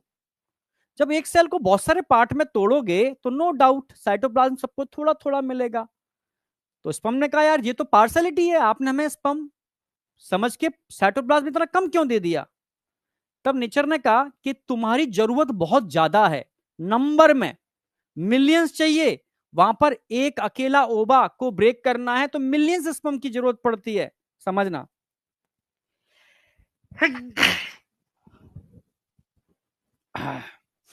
समझ रहे हो, एक ओवा को, ठीक है, फर्टिलाइज करने के लिए मिलियंस स्पर्म की जरूरत पड़ती है, इसलिए आपको कम साइटोप्लाज्म दिया क्योंकि आपकी संख्या ज्यादा चाहिए, ठीक है। ओवा, एक मिनट, एक और आ रही है, अरे प्रभु। पर ओवा, ओवा से कहा कि भाई तुम्हारी बहुत ज्यादा संख्या नहीं चाहिए, तुम्हें एक जीवन बनाना है, तुम्हें एक बॉडी बनानी है, तो तुम्हारे पास साइटोप्लाज्म ज्यादा होना चाहिए। तो वो कैसे पॉसिबल है, हम जितने बार डिवीजन करेंगे, पार्सलिटी करेंगे, एक छोटा सा सेल बना देंगे और मैक्सिमम साइटोप्लाज्म बड़े को दे देंगे, समझ रहे हो। जब भी ऐसा करेंगे ऐसा ही करेंगे जिससे कि एक सेल के पास साइटोप्लाज्म ज्यादा होगा जो आगे जाकर के जीवन की रचना करेगा, समझ रहे हो ना। क्योंकि मेल से सिर्फ आपको न्यूक्लियस मिलने वाला है, साइटोप्लाज्म मिलने वाला नहीं है, समझ रहे हो ना। हाँ, तो मम्मा पापा की दोनों की भूमिका बराबर होती है, समझ रहे हो। भूमिका बराबर इसलिए है भाई, दोनों की भूमिका बराबर इसलिए है कि भाई न्यूक्लियस तो दोनों से ही मिल रहा है ना, न्यूक्लियस आपको फादर से भी मिल रहा है और न्यूक्लियस आपको मदर से भी मिल रहा है, और सारी इंफॉर्मेशन तो न्यूक्लियस के पास ही होती है भाई। इंफॉर्मेशन सारी कहां होती है, न्यूक्लियस के पास होती है। जब इंफॉर्मेशन सारी की सारी न्यूक्लियस के पास है, आप आधे मम्मा के हो आधे पापा के हो, समझ रहे हो। हाँ, आधे मम्मा के हो और आप आधे पापा के हो, आपके पास मम्मा के गुण भी हैं, आपके पास पापा के गुण भी हैं, समझे। पर आपका साइटोप्लाज्म ओनली मम्मा का है, साइटोप्लाज्मिक ऑर्गेनल्स ओनली मम्मा के हैं, माइटोकॉन्ड्रिया आपका सिर्फ मम्मा का है। समझ में आया? आया नहीं आया? ठीक है। अब गुण भी आपको भाई 23 क्रोमोसोम मम्मा से मिले हैं, 23 क्रोमोसोम पापा से मिले हैं, पर क्या आपके 46 क्रोमोसोम काम करते हैं? नो, काम सिर्फ 23 करते हैं। तो सर 46 क्यों दिए नेचर ने? नेचर चाहती है वेरिएशन, नेचर चाहती है भिन्नताएं। तो कुछ गुण पापा के आए, कुछ मम्मा के आए, उनके जो डोमिनेंट गुण थे मम्मा पापा में से, जिसके वो वाला क्रोमोसोम एक्सप्रेस होगा। हाइट का एक क्रोमोसोम मम्मा से आया, एक क्रोमोसोम पापा से आया, तो हाइट के 2 क्रोमोसोम होंगे, समझना। अब जो डोमिनेंट होगा वो एक्सप्रेस कर जाएगा। तो एक बच्चा लंबा भी हो सकता है, एक बच्चा छोटा भी हो सकता है, एक गोरा भी हो सकता है, एक काला भी हो सकता है। समझ गए ना मेरी बात? एक बुद्धू भी हो सकता है, एक बुद्धिमान भी हो सकता है। अगर दोनों ही बुद्धिमान हैं मम्मा पापा, तो सारे बच्चे बुद्धिमान होंगे। समझ रहे हो मेरी बात? आई या नहीं आई? मतलब नेचर का अगर तुम कंसेप्ट समझोगे ना यार उसको, तो नेचर यार अल्टीमेट है। नेचर ने बड़ा सोच समझ के चीजें बनाई हैं, समझे?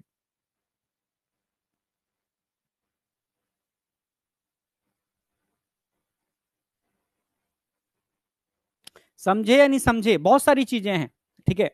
नहीं, माँ की वैल्यू इसलिए ज्यादा होती है क्योंकि फादर सिर्फ स्पर्म देता है, माँ उस बच्चे को कोख में 9 महीने तक पालती है। समझ रहे हो? उस बच्चे की जो हड्डियां हैं वो माँ की हड्डियों के टूटने से बनती हैं।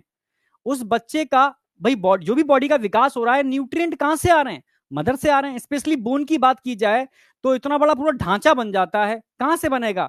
मदर की बोन का ब्रेकडाउन होता है और वो बोन जाकर के फीटस की बोन बनाते हैं।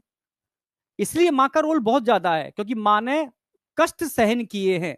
समझ रहे हो? और जब बेबी पास होता है यूट्रस से, तो उस समय प्यूबिक सिम्फाइसिस, जो कूले की दोनों को जोड़ रही है ना, वो टूटती है। मालूम, ऐसा लगता है कि मानो के मतलब कोई हड्डियों को तोड़ रहा हो, अगर नेचुरल बर्थ हो रही है। पर आज की डेट में नेचुरल होती कहां है? ठीक है, सबको सेजेरियन कराना है। बेहोश हुआ, कट लगाया, बेबी बाहर, तो वो कष्ट तो सहन ही नहीं किया ना। समझ रहे हो? तभी तो उस समय के टाइम पर मां बहुत कष्ट सहन करती थी, और इतनी फैसिलिटी नहीं थी, तो ड्यूरिंग चाइल्ड बर्थ अक्सर कर मां की डेथ होने की प्रोबेबिलिटी बहुत ज्यादा होती थी। अगर मां बच जाती थी तो उसको कहा जाता था ये तेरा दूसरा जन्म है। समझ रहे हो? ये तेरा दूसरा जन्म है। और जब आप मां के पेट में होते हो तो आप एक पैरासाइट होते हो, जानते हो? पैरासाइट, पैरासाइट वो होता है जो अपनी जरूरत पूरा करने के लिए दूसरे को मार भी सकता है, वो पैरासाइट होता है। तो बच्चा अपनी जरूरतें पूरा करने के लिए मां का डेथ का कारण भी बन सकता है, उसको पैरासाइट बोलते हैं। इसलिए मां का रोल बहुत ज्यादा होता है। समझ में आई? आई, चलो। पर बेबी के बनाने में दोनों का रोल है, फादर का भी रोल है और मदर का भी रोल है, ठीक है।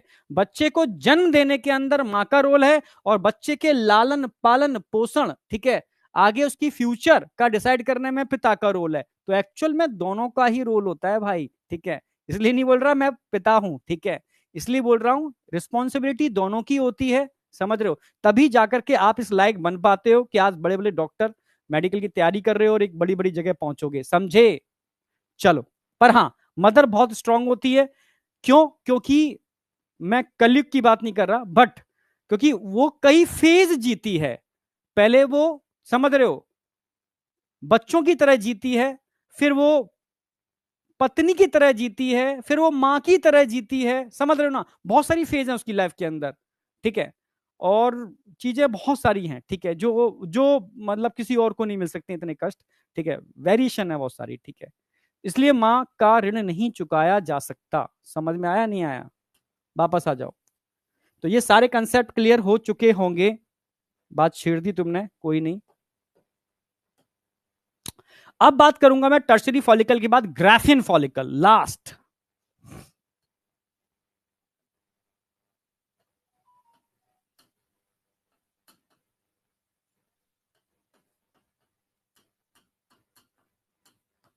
सर क्या अंतर होता है टर्शरी फॉलिकल और ग्राफिन फॉलिकल के अंदर? अब देखो,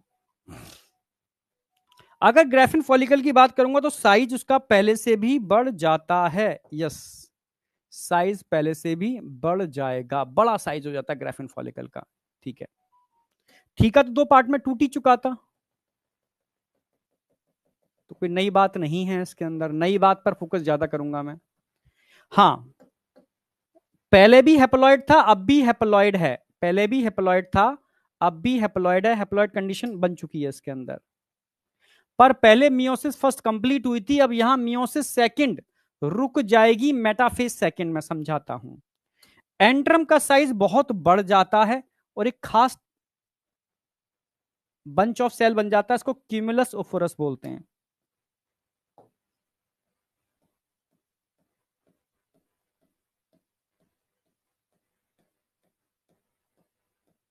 और इसके अराउंड एक खास टाइप की लेयर बनती है जो पहले नहीं थी, पहली बार अब बन रही है। यस, पहले ये लेयर नहीं थी, अब ये लेयर बनी है। इसको बोलते हैं जोना पेल्यूसिडा। यस, ये लेयर पहले नहीं थी, अब बनी है जोना पेल्यूसिडा। क्यूमुलस अफोरस, ये नई चीज है इसकी।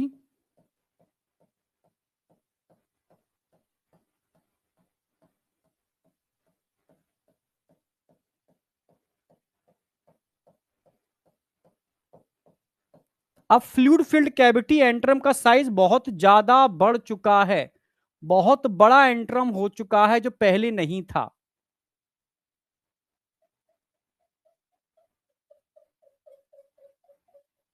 ये स्ट्रक्चर बन गया ग्राफिन फॉलिकल का, साइज ऑफ एंट्रम इंक्रीज हो चुका है।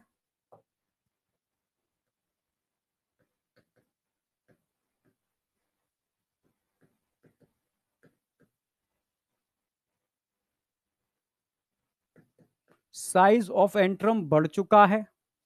अब नई बात है क्या है, थीका तो दिख रहा है एक्सटर्ना इंटरना, ये एक्सटर्ना है, थीका ये इंटरना है, कोई अंतर नहीं। अब यहां एक चीज बनी है, एक तो ये समझ में आ रहा होगा, जोना पैलिसेडा, जोना पैलिसेडा, ये लेयर पहले नहीं थी, ये लेयर अभी बनी है, जोना पैलिसेडा। ध्यान रखना, नॉन सेलुलर होती है, जो एग खुद बनाता है।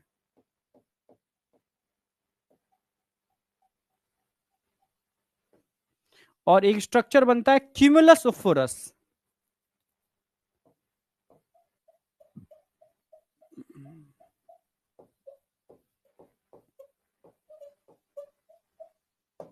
क्यूमुलस ओफोरस, ये स्ट्रक्चर बन जाता है ग्रेन्यू सेल के मॉडिफिकेशन से, जो एग को होल्ड करके रखता है। ठीक है, अब यहां पर जो सेकेंडरी ऊसाइट है, सेकेंडरी ऊसाइट, सेकेंडरी ऊसाइट, इसमें मियोसिस अगेन अरेस्ट हो जाती है।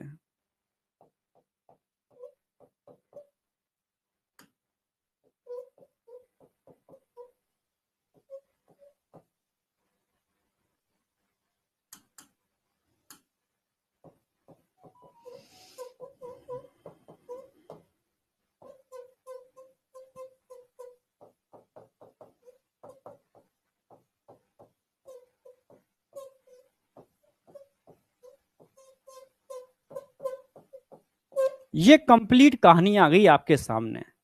जो नई चीज है, जोना पैलियोसेडा और क्यूमुलस अफोरस, ये नई चीज है, इस पर क्वेश्चन आएगा।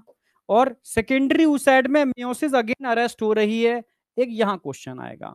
यानी ऊसाइड में साथ साथ बताता गया हूं, प्राइमरी फॉलिकल सेकेंडरी फॉलिकल में प्राइमरी ऊसाइट होता है, ठीक है, secondary follicle sorry tertiary follicle और ग्राफिन फॉलिकल में सेकेंडरी ऊसाइट होता है, ये मत भूलना आप। ठीक है, अब बताओ यहां तक किसी को कोई डाउट है? हाँ बिल्कुल, जोना पेलिसिडा नॉन सेल्यूलर है, ओवा खुद इसको सीक्रेट करता है, ये आगे बता दूंगा मैं। हाँ, मियोसिस अगेन अरेस्ट इन मेटाफेज सेकंड, यानी मेटाफेज सेकंड मियोसिस सेकंड का ही पार्ट है।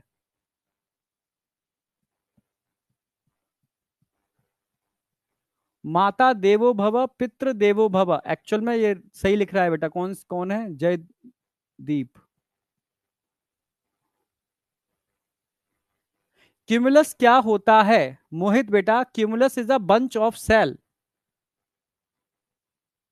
पोलर बॉडी का कुछ नहीं हुआ, ये पोलर बॉडी धीरे से खिसक के बाहर निकल जाती है मौके का फायदा देख करके, और डीजनरेट कर जाती है, कुछ होता नहीं है पोलर बॉडी का।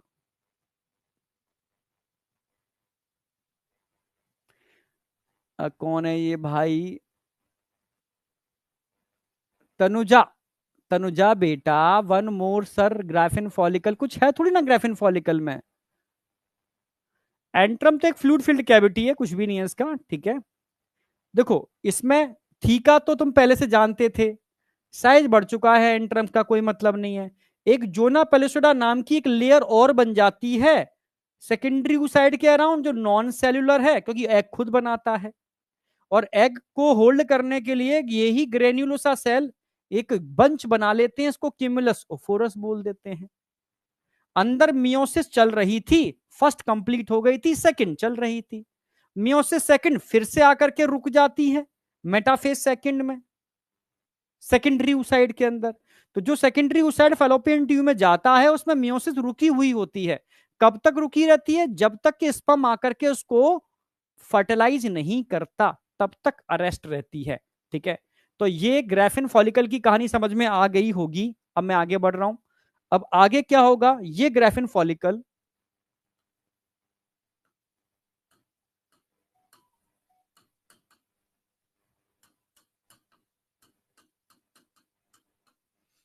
इसका क्या होगा बेटा? ओव्यूल्यूशन होगा। क्या होगा? ओव्यूल्यूशन।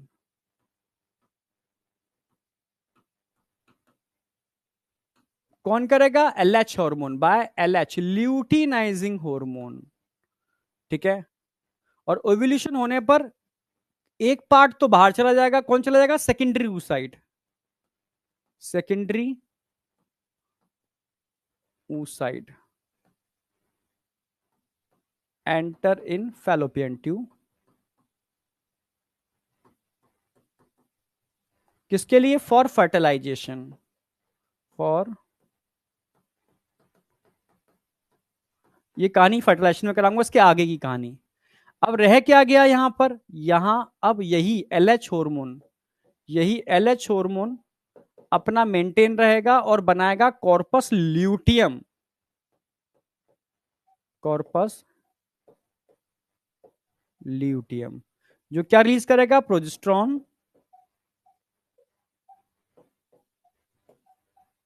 Oestrogen, etcetera. और जैसे ही इस एलएच का लेवल कम हुआ, वहीं कॉर्पस बन जाएगा क्या? Corpus albicans, degeneration of corpus luteum. ये पूरी कहानी यहां आके खत्म हो जाती है। अब मुझे बताओ, ये पूरी कहानी दो बार समझा दी, एक बार समझाई मैंने ओवरी के अंदर, और दूसरी बार समझाई मैंने फ्लो डायग्राम और डायग्राम के बेस पर। अब तीसरी बार और समझाऊंगा, टेंशन मत करो। अब तीसरी बार और समझाऊंगा, ठीक है। अगर मैं तुमसे कहूं, ठीक है, कि पोलर बॉडी कहां बन रही है, अच्छा वो लास्ट में कंक्लूड करूंगा, ठीक है, ठीक है। अब सेकेंडरी oocyte की कहानी समझ में आ गई। अब एक चीज मैं नोटेबल पॉइंट करके डाल देता हूं, मैं नोटेबल पॉइंट।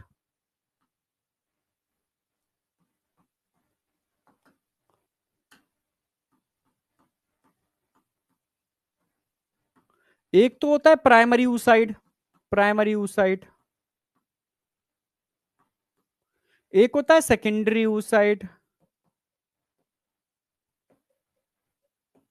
आपसे मुझे पूछा जाएगा प्राइमरी oocyte कहां कहां मिलता है, प्राइमरी oocyte कहां कहां मिलता है, सेकेंडरी oocyte कहां कहां मिलता है। प्राइमरी oocyte मिलेगा primary follicle and secondary follicle, ये मिलेगा टर्शरी फॉलिकल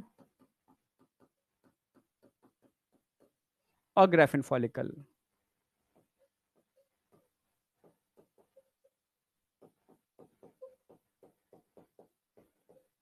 अब बताओ यहां तक किसी को कोई डाउट है? यहां तक कोई डाउट है?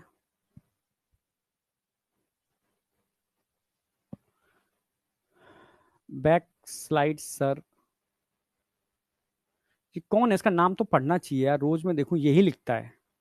कहाँ गया सर, छुट्टी कर दो, कौन सा था? नमाज खान। भाई तू छुट्टी छुट्टी करता रहेगा तो सिलेक्शन कोई और लेने आएगा क्या?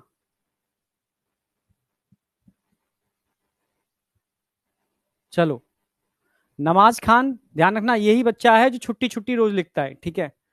एकदम कल लिखता है, नहीं लिखता।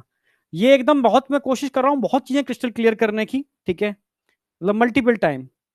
अब फाइनली, फाइनली क्या आया? Human egg. अभी ऊटेड वाली बात मैं आगे समझाऊंगा, इसको अभी मैं यहां से काट रहा हूं। ऊटेड वाले टर्म को एनसीईआरटी के हिसाब से समझाऊंगा, ठीक है? अभी समझो, ह्यूमन एग बोल सकते हो उसको, ओवम बोल सकते हो, सेकेंडरी oocyte, एग्जैक्ट बोलना चाहिए सेकेंडरी oocyte, ठीक है? ह्यूमन एग इसलिए बोलते हैं क्योंकि ओव्यूलेशन के टाइम पर यही रिलीज होता है। ओवम इसलिए बोल सकते हैं क्योंकि स्पर्म इसी को फर्टिलाइज करता है।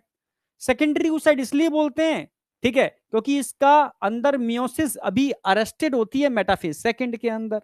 समझना मेरी बात, समझ रहे हो ना मेरी बात? इसका जो एग होता है ह्यूमन का वो ए लसाइथल होता है। ए लसाइथल का मतलब इसमें योक नहीं होता। सर योक क्या होता है?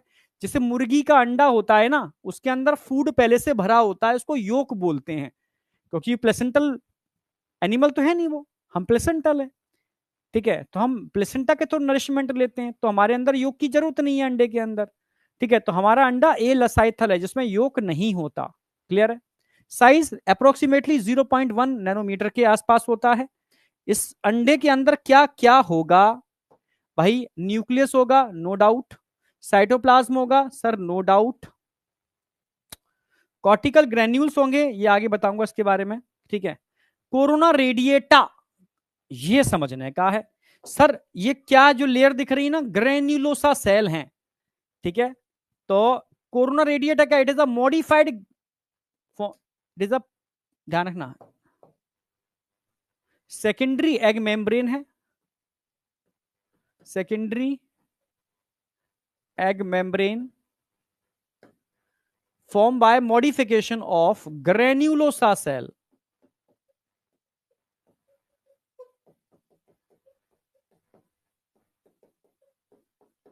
Modification of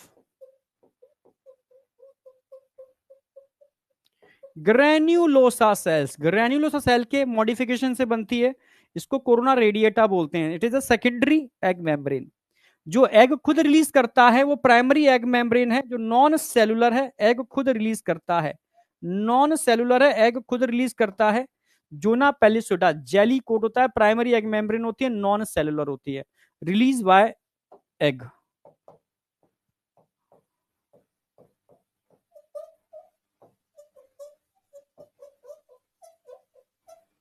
हमारे अंदर दो ही एग मेम्ब्रेन होती है, प्राइमरी सेकेंडरी। पर मुर्गी के अंडे में तीन लेयर होती हैं, primary secondary tertiary. Primary egg membrane हमेशा खुद एग रिलीज करता है, सेकेंडरी एग मेम्ब्रेन सेल्स के मॉडिफिकेशन से बनती है। टर्शरी एग मेम्ब्रेन, जैसे मुर्गी के अंडे में क्लाइडोइक मेम्ब्रेन होती है, हार्ड खोल, वो रिप्रोडक्टिव ट्रैक से बनता है, ठीक है? हमारे अंदर टर्शरी एग मेम्ब्रेन नहीं होती, प्राइमरी और सेकेंडरी होती है। समझो, समझ रहे हो? अरे भाई एलएस सर्च का मीनिंग समझा दो। एलएस सर्च मैंने पढ़ाई कहाँ है, आगे आएगी एलएस सर्च, ठीक है? अभी कराऊंगा आगे मेंस्ट्रुअल साइकिल में एलएस सर्च, ठीक है? यहां तक कोई डाउट नहीं होना चाहिए, ये आपका एग वाला पार्ट कंप्लीट हो चुका है, यानी पूरा मैंने ओवरी का अंदर का पार्ट करा दिया। अब मैं आगे बात करूंगा यहां पर ऊजेनेसिस, फिर कंपाइल कर दूंगा दोनों को। मैंने कहा भी था भाई यहां पर क्या होते हैं फीमेल के अंदर, मेल, आप कंपाइल कर लेना। मेल में थे स्पर्मेटोगोनिया, तो यहां पर क्या होंगे? ऊगोनिया, सेम वही।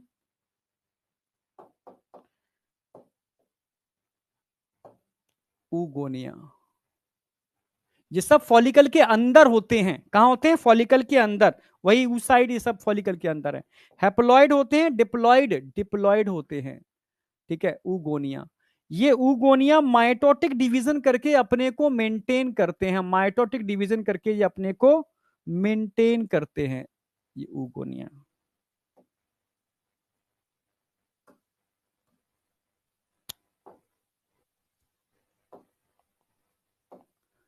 ये माइटोटिक डिवीजन करके अपने को मेंटेन करते हैं। अरे यार, ये कर रहे हैं,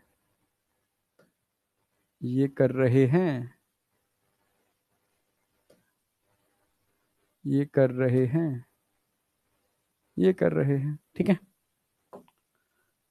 एक से दो बन गए, इन्होंने भी दो बना लिए, इन्होंने भी दो बना लिए, सब डिप्लॉयड हैं, माइटोटिक डिवीजन कर रहे हैं, अपने को मेंटेन कर रहे हैं, मतलब बना रहे हैं। ठीक है, ये बन जाएंगे। ठीक है, फीटल लाइफ के अंदर कपल ऑफ मिलियन, इनको बोलते हैं ऊगोनिया।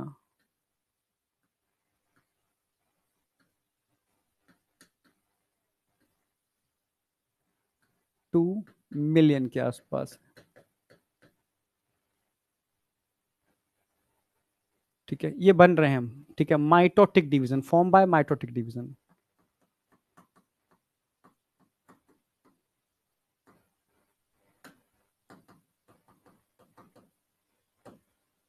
आगे क्या होता है इनसे, इनके अंदर, ऊगोनिया के अंदर। ठीक है, इनमें से मान लो इसी को उठा लेते हैं, सेम वही, इसका साइज बड़ा होगा, डिप्लॉयड ही है, साइज क्या हो गया, इंक्रीज, को बोलेंगे प्राइमरी, प्राइमरी ऊसाइट, ऊसाइट। और प्राइमरी ऊसाइट मैंने बताया था दो जगह होता है, प्राइमरी फॉलिकल और सेकेंडरी फॉलिकल। ठीक है, ठीक है, प्राइमरी ऊसाइट में मियोसिस फर्स्ट होती है,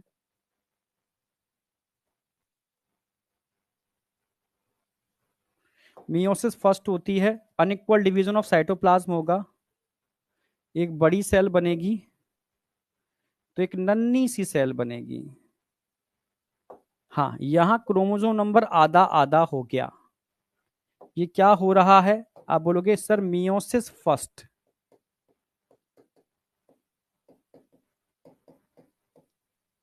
ठीक है, unequal division of cytoplasm.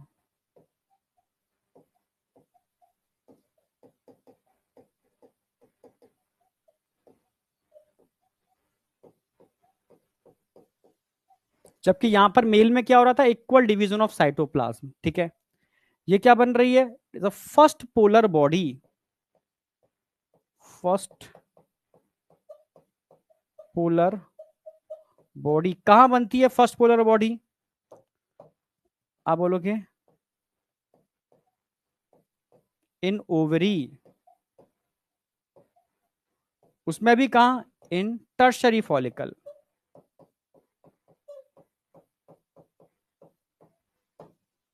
Clear है, टर्शरी फॉलिकल के अंदर। अब प्राइमरी ऊसाइड किसमें कन्वर्ट हो गया, सेकेंडरी ऊसाइड किसमें कन्वर्ट हो गया, सेकेंडरी ऊसाइड। सेकेंडरी ऊसाइड में क्या होगा, मियोसिस सेकंड अरेस्ट हो जाएगी, इन मेटाफेज सेकंड के अंदर।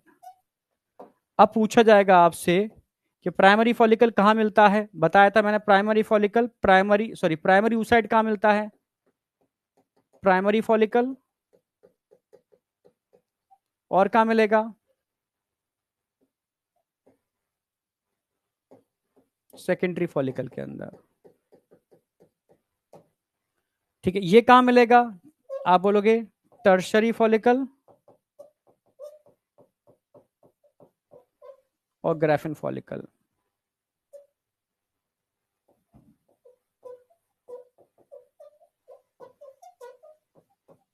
कोई चीज छोड़ूंगा ही नहीं, तुम्हारा कोई क्वेश्चन देखूं बचता कैसे है। अगर मैं जो एनसीईआरटी बोलती है उसके हिसाब से बात करूं, तो यहां से यहां तक की जो लाइफ होती है, ये समझना,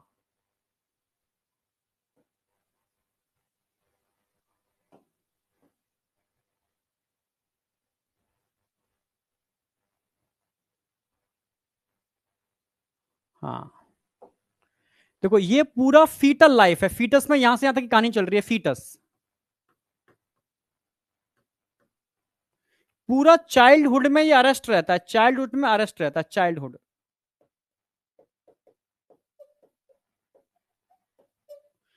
प्यूबर्टी के बाद की कहानी ये है, प्यूबर्टी।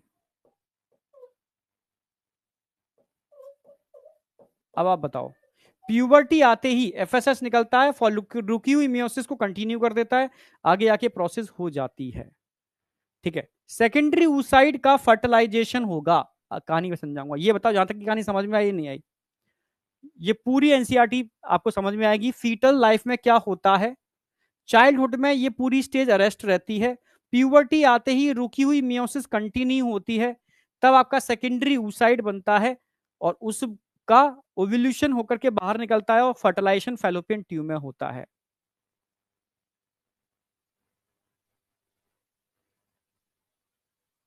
यहां तक बताओ, यहां तक कोई डाउट है?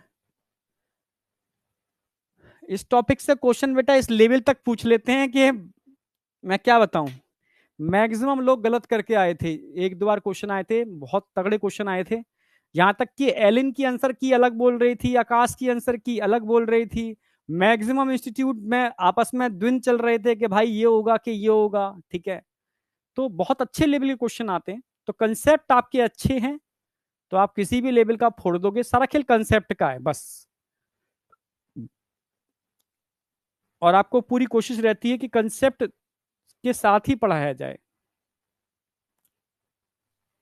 लास्ट स्लाइड बची हुई है आज की, फिर छुट्टी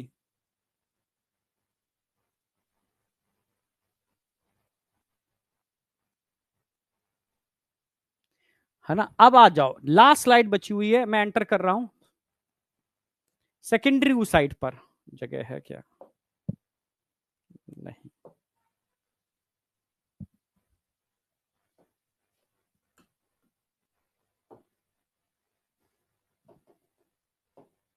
देखो, अब सेकेंडरी oocyte आपका क्या होगा, फैलोपियन ट्यूब में एंटर करेगा।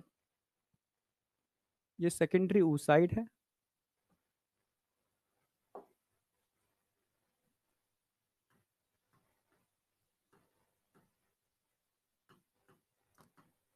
After ovulation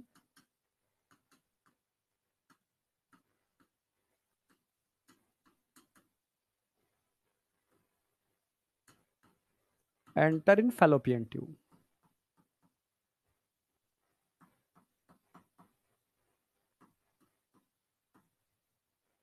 enter in fallopian tube, ठीक है। Secondary oocyte after ovulation enter in fallopian tube, ये फैलोपियन ट्यूब में एंटर कर जाएगा, समझना। ठीक है, अब फैलोपियन ट्यूब में क्या होगा, फर्टिलाइजेशन। यहां पर क्या है, मियोसिस रुकी हुई है, कहां रुकी हुई है, मेटाफेज सेकंड के अंदर, समझना। इसको थोड़ा और बड़ा करके दिखाता हूं मैं। यहां पर मियोसिस अरेस्ट है, ये मेटाफेज तो समझते हो ना, सारे के सारे क्रोमोसोम इक्वेटर पर होते हैं मेटाफेज में।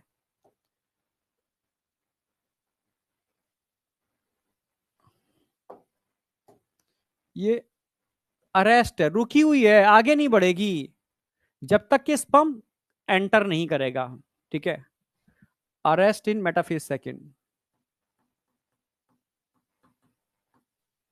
मियोसिस अरेस्ट है इन मेटाफेज सेकंड। ठीक है, रुकी हुई है। रोकता कौन है इसको, यहां खास टाइप के प्रोटीन होते हैं, समझना, जो इन क्रोमोसोम को आपस में बांध के रखते हैं। ठीक है, जब तक ये प्रोटीन है, ये क्रोमोसोम सेग्रीगेट नहीं होंगे, आगे की प्रोसेस नहीं होगी। ठीक है, अब समझना।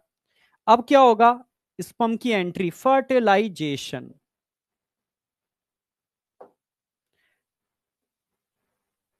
स्पर्म एंटर करेगा, स्पर्म एंटर करेगा, जब स्पर्म एंटर करता है तो स्पर्म का सिर्फ न्यूक्लियस एंटर करेगा। कई किताबों में एंटर स्पर्म एंटर कर जाएगा, सब डिजेनरेट कर जाएगा, बचेगा न्यूक्लियस। तो मेल का सिर्फ न्यूक्लियस, जैसे ही न्यूक्लियस अंदर एंटर करेगा, रुकी हुई मियोसिस कंटिन्यू हो जाएगी और दो सेल, दो यहां पर सेल बनेंगे, समझना।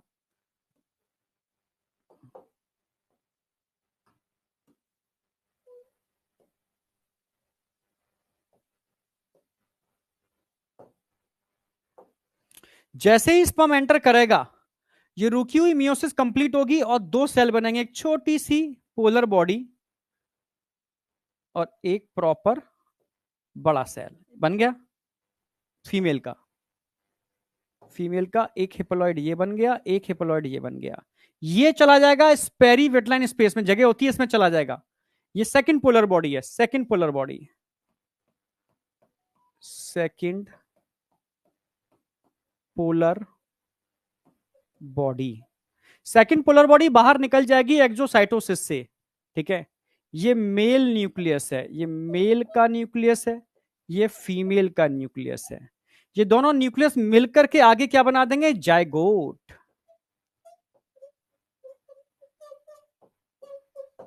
मैं आपसे कहूं सेकंड पोलर बॉडी कहां बनती है, second polar body form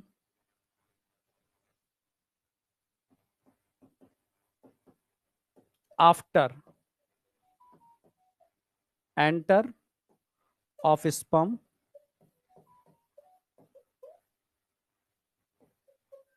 and before completion of fertilization. Fertilization के कंप्लीट होने से पहले, ठीक है, फर्टिलाइजेशन के कंप्लीट होने से पहले, ठीक है, ये चीज यहां पर एंटर कर जाती है, ठीक है। सेकंड पोलर बॉडी कहां बनती है, इन फैलोपियन ट्यूब।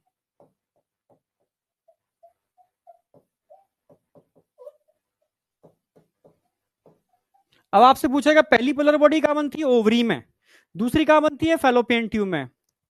पहली कब किसके अंदर बनती है, आप बोलोगे टर्शरी फॉलिकल के अंदर। दूसरी कहां बनती है, ठीक है, आप बोलोगे जब स्पर्म ओवा के अंदर एंटर करता है, ठीक है, तब दूसरी पोलर बॉडी बनती है, ठीक है, समझ रहे हो। पर स्पर्म के एंटर करने के बाद बनती है, पर फर्टिलाइजेशन कंप्लीट होने से पहले। फर्टिलाइजेशन कंप्लीट कब होगा, जब जायगोट बनेगा। इसके बनने से, मतलब जायगोट बनने से पहले पहले सेकंड पोलर बॉडी बन जाती है। तो ये पूरा मैकेनिज्म आपका आ गया यहां से यहां तक का पूरा, ठीक है। जायगोट बन चुका। अब जायगोट के बाद की कहानी क्या होगी, फर्टिलाइजेशन, जो मैं नेक्स्ट, ठीक है, साइकिल में कराऊंगा। अब मुझे बताओ तुम्हारे कोई डाउट, क्योंकि मैंने एक चीज बहुत तरीके से कराई है जिससे कुछ तुम्हारा छूट ना पाए।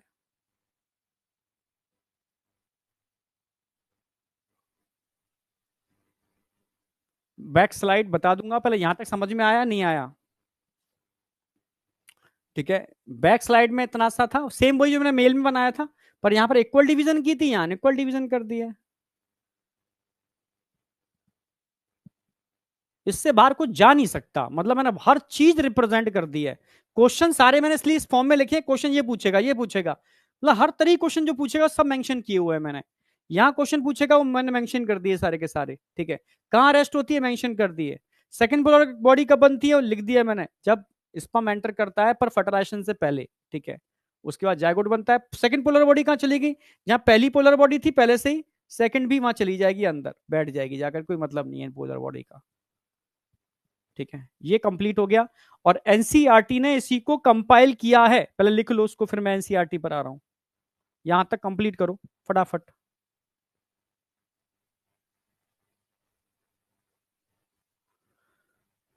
यहां तक बताओ।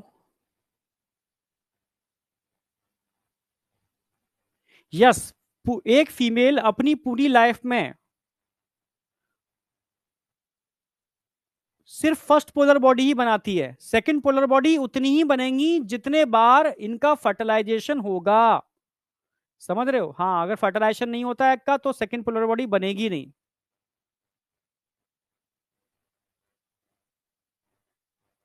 भाई सेकंड पोलर बॉडी कहां बन रही है, एग के अंदर। एग के अंदर मियोसिस रुकी हुई है ना, मियोसिस माइटोसिस तो पड़ रखी है ना।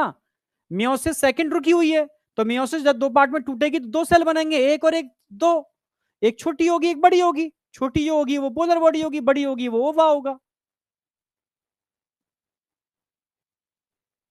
ये न्यूक्लियस इसका रहेगा, छोटा न्यूक्लियस निकल के बाहर निकल गया, इसको पोलर बॉडी बोल दोगे। कोई चीज छोड़ी नहीं है इसके अंदर मैंने।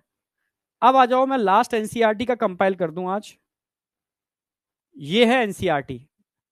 अब तुम देख लो, ये पूरा स्पर्मेटोजेनेसिस को मैंने oogenesis से कंपाइल कर दिया, ये डायग्राम मैंने पूरा बना दिया है, वो भी बना दिया था मैंने, ठीक है, कंपाइल करके यहाँ कंपाइल भी कर दिया है। फीटल लाइफ क्या है, बर्थ के टाइम पर क्या हो रहा है, चाइल्डहुड में क्या हो रहा है, प्यूबर्टी के टाइम पर क्या हो रहा है, फर्स्ट पोलर बॉडी कहां बन रही है, सेकंड पोलर बॉडी कहां बन रही है, ठीक है। अब बताओ मुझे, यहां तक कोई भी डाउट है तो मुझे बताओ, तुम्हारा एक भी पॉइंट छूटेगा नहीं, मतलब बहुत कंसेप्चुअल करा रहा हूं, बहुत कंसेप्चुअल।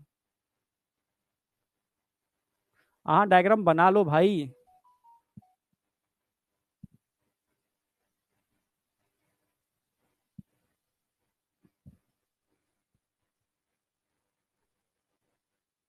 अब बना लो उसको तसल्ली से, आराम से बनाओ उसको, अब आराम से बनाओ। आज का टारगेट पूरा कल मैं कराऊंगा, अगर क्लास होती है, या तो तरुण सर की क्लास होगी, ठीक है, अगर नहीं होती तो मेरी क्लास होगी, जिसके अंदर मैं पूरा मेंस्ट्रुअल साइकिल करा दूंगा आपको कल, और फर्टिलाइजेशन की मैकेनिज्म इनिशियल वाली मैं करा ही दूंगा पूरी। मेंस्ट्रुअल साइकिल और फर्टिलाइजेशन दो चीजें कल हो जाएंगी, मेंस्ट्रुअल साइकिल फर्टिलाइजेशन।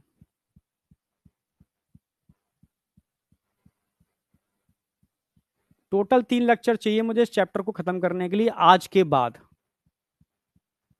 या तो वेटनसडे थर्सडे फ्राइडे, या थर्सडे अगर तरुण सर लेंगे तो सॉरी वेटनसडे कल वो ले लेंगे तो थर्सडे फ्राइडे सैटरडे फिनिश।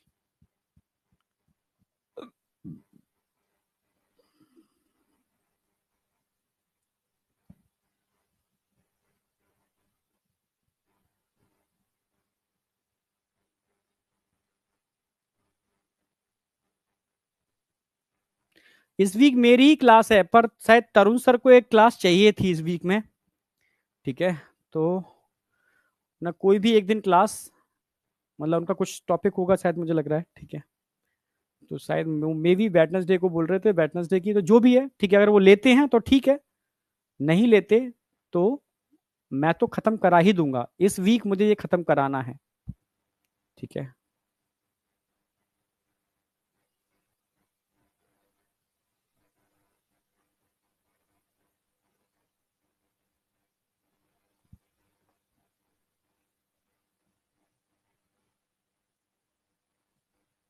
मत दो सर, बहुत लिखाते हैं भाई, लिखोगे नहीं तो कैसे काम चलेगा बताओ, तुम यार इतने आलसी हो जाओगे तो तुम नीट कैसे निकालोगे बताओ यार।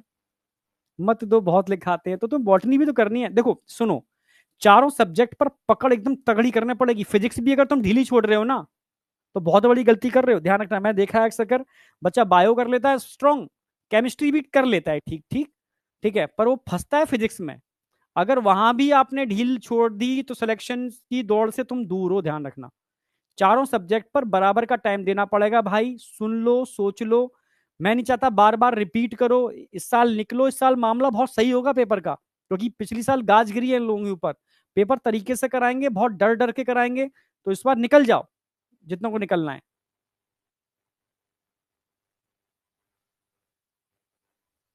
रिवीजन हम करा रहे हैं ना, अब तुम बस एक दिन का टाइम दो, ठीक है, रिवीजन, माइलस्टोन टेस्ट, बहुत सारी चीजें लेकर के आ रहे हैं आपके लिए, ठीक है, और आप में दम होना चाहिए ना, तुम सोचो अभी लिखने से ही डर रहे हो तो कैसे काम चलेगा। हम रिवीजन भी करा रहे हैं, सब कुछ करा रहे हैं, तुम बस जितना हम करा रहे हैं उतना करते जाओ, मेरी तो कोशिश होती है मैं यही याद करा दूं, ठीक है, तो हम सब कुछ लेकर के आ रहे हैं, कल कल अनाउंस भी कर रहे हैं इसको हम, ठीक है, कल क्या है वेटनेसडे, कल पूरा अनाउंस कर रहे हैं, ठीक है, रोज डिस्कशन चल रहा है कि क्या क्या चीजें और एड ऑन करें आपके लिए, कितने टेस्ट पेपर एड ऑन करें, कितनी प्रैक्टिस शीट देते हैं चैप्टर वाइज, ठीक है, जिससे कि आपके क्वेश्चंस परफेक्टली होते चले जाए, ठीक है, वो सब चीजें कर रहे हैं, ठीक है। चलो यहां तक कंप्लीट है, आज इतना ही रखेंगे, okay, thank you, tata bye bye, ठीक है। अब कोई डाउट है तो मुझे बताओ।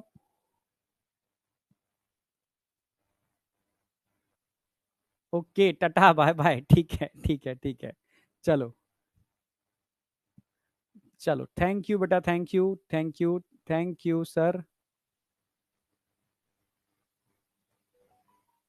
फीमेल एग कभी कम नहीं होते बेटा, समझ रहे हो, फीमेल एग बहुत ज्यादा हैं, बहुत ज्यादा, दोबारा बनते नहीं है, जन्म से पहले ही बनते हैं, और बहुत ज्यादा हैं, पूरी लाइफ में फीमेल उन एग को यूज भी नहीं कर पाती है, सब बेकार ही हो जाते हैं। चलो बाय बेटा।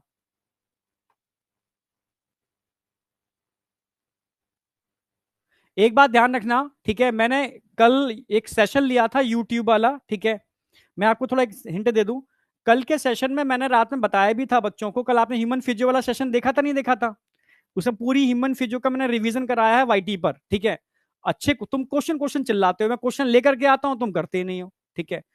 कि ढेर सारे 100+ क्वेश्चन कल मैं लेकर के आता, बेहतरीन क्वेश्चन, जो पूरा आपका ह्यूमन फिजियो का रिवीजन करा दें। कल मैंने आपको बताया भी था कि देखो ज्यादा से ज्यादा क्या होगा आगे, ज्यादा से ज्यादा क्या होगा आगे, ठीक है। जो 200 क्वेश्चन आते थे वो 180 क्वेश्चन हो जाएंगे, ठीक है। आपके जो चॉइस होती थी वो हटा दी जाएगी, जो जेई में हटा दी है वो होगा। और क्या होगा, पेपर थोड़ा टिल्ट होगा। टिल्ट का मतलब ये नहीं होता आउट ऑफ एनसीईआरटी आएगा। तुम एनसीईआरटी को हल्के में लेते हो, इसीलिए मैंने एनसीईआरटी चैलेंज दिया है। एक एनसीईआरटी चैलेंज है जो मैं थर्सडे को ले रहा हूं, एनसीईआरटी चैलेंज। मैं सिर्फ 50 क्वेश्चन लेके आऊंगा एनसीईआरटी के, समझ रहे हो? वैसे तुम मेरे स्टूडेंट हो, कर दोगे मुझे पता है, ठीक है, पर फिर भी एक आध क्वेश्चन तो तुम भी गलत करोगे, पक्की गारंटी है। करोगे एक आधे ज्यादा करोगे, मतलब मैं तुम्हें मोटिवेट कर रहा हूं, ठीक है, पर इंटरनल मुझे पता है तुम ज्यादा गलत करोगे, ठीक है। जिनमें क्वेश्चन डिस्कशन नहीं कराऊंगा, मैं एक एक क्वेश्चन आपको सामने दूंगा, वो लाइव ही सेशन चलेगा, रिकॉर्डेड की कोई वैल्यू नहीं है उसके अंदर, ठीक है। थर्सडे रात 9:30 बजे मैं एनसीईआरटी चैलेंज लेकर के आ रहा हूं। 50 क्वेश्चन पर्टिकुलर टाइम के अंदर, 15 सेकंड के अंदर आपको एक क्वेश्चन मिलेगा, ठीक है। उस क्वेश्चन को करते जाना है, और जब वो एंड होगा तब मैं आंसर की दूंगा उसकी, ठीक है। और फिर मुझे कमेंट में बताना है कितने में से कितने सही गए आपके, ईमानदारी से कसम खा के, ठीक है। समझ रहे हो ना? हाँ। तो अगर आपने ये चैलेंज एक्सेप्ट कर लिया, समझ रहे हो, तो पहले तो कल चैलेंज दिया है वहां पर एक बार एक्सेप्टेंस जता देना, ठीक है, सर आज एक्सेप्ट करते हैं। फिर थर्सडे को आज 9:30 बजे आ जाना, ठीक है। मतलब मैं ये तक कह रहा हूं, तुम जिसको भी धुरंधर समझते हो उसको भी ले आना। सारे क्वेश्चन एनसीईआरटी से होंगे, पहले ही बोल दे रहा हूं मैं, ठीक है। देखता हूं तुम कितने कर पाते हो, ठीक है। तुम्हें लगता है ना एनसीईआरटी को खेल बना रखा है, एनसीईआरटी खेल नहीं है। एनसीईआरटी को अगर जरा भी टिल्ट कर दिया जाए ना, समझ रहे हो, तो तुम मुंह की भर गिरोगे, ठीक है। समझ में आया? तो मिलते हैं, ठीक है। ये सेशन थर्सडे को होगा रात 9:30 बजे, ध्यान रखना, ठीक है, वाईटी पर। पूरा ह्यूमन फिजियो का उसमें क्वेश्चन होगा, साथ में उसके अंदर बस बायोमोलिक्यूल और एक और बच्चा एनिमल किंगडम, 2 चैप्टर नहीं होंगे, ठीक है। क्योंकि वो अभी करा नहीं पाया हूँ वाइट उस पर एनसीईआरटी डीप लाइन के अंदर, क्योंकि फ्रॉग में कल करा रहा हूँ, कल फ्रॉग करा रहा हूँ, तो फ्रॉग और कॉकरोच वगैरह के क्वेश्चन होंगे उसके अंदर। मतलब 11th पूरा होगा एक्सेप्ट एनिमल किंगडम और बायोमोलिक्यूल, ये छूट गया है अभी, जो मैं कराऊंगा अभी एनसीईआरटी डीप लाइन में। इसके अलावा पूरा होगा 11th का, और एनसीईआरटी पर ही बेस्ड होगा। देखता हूं कितना तुम कर पाते हो, ठीक है। बाय बेटा, bye bye bye bye bye bye bye.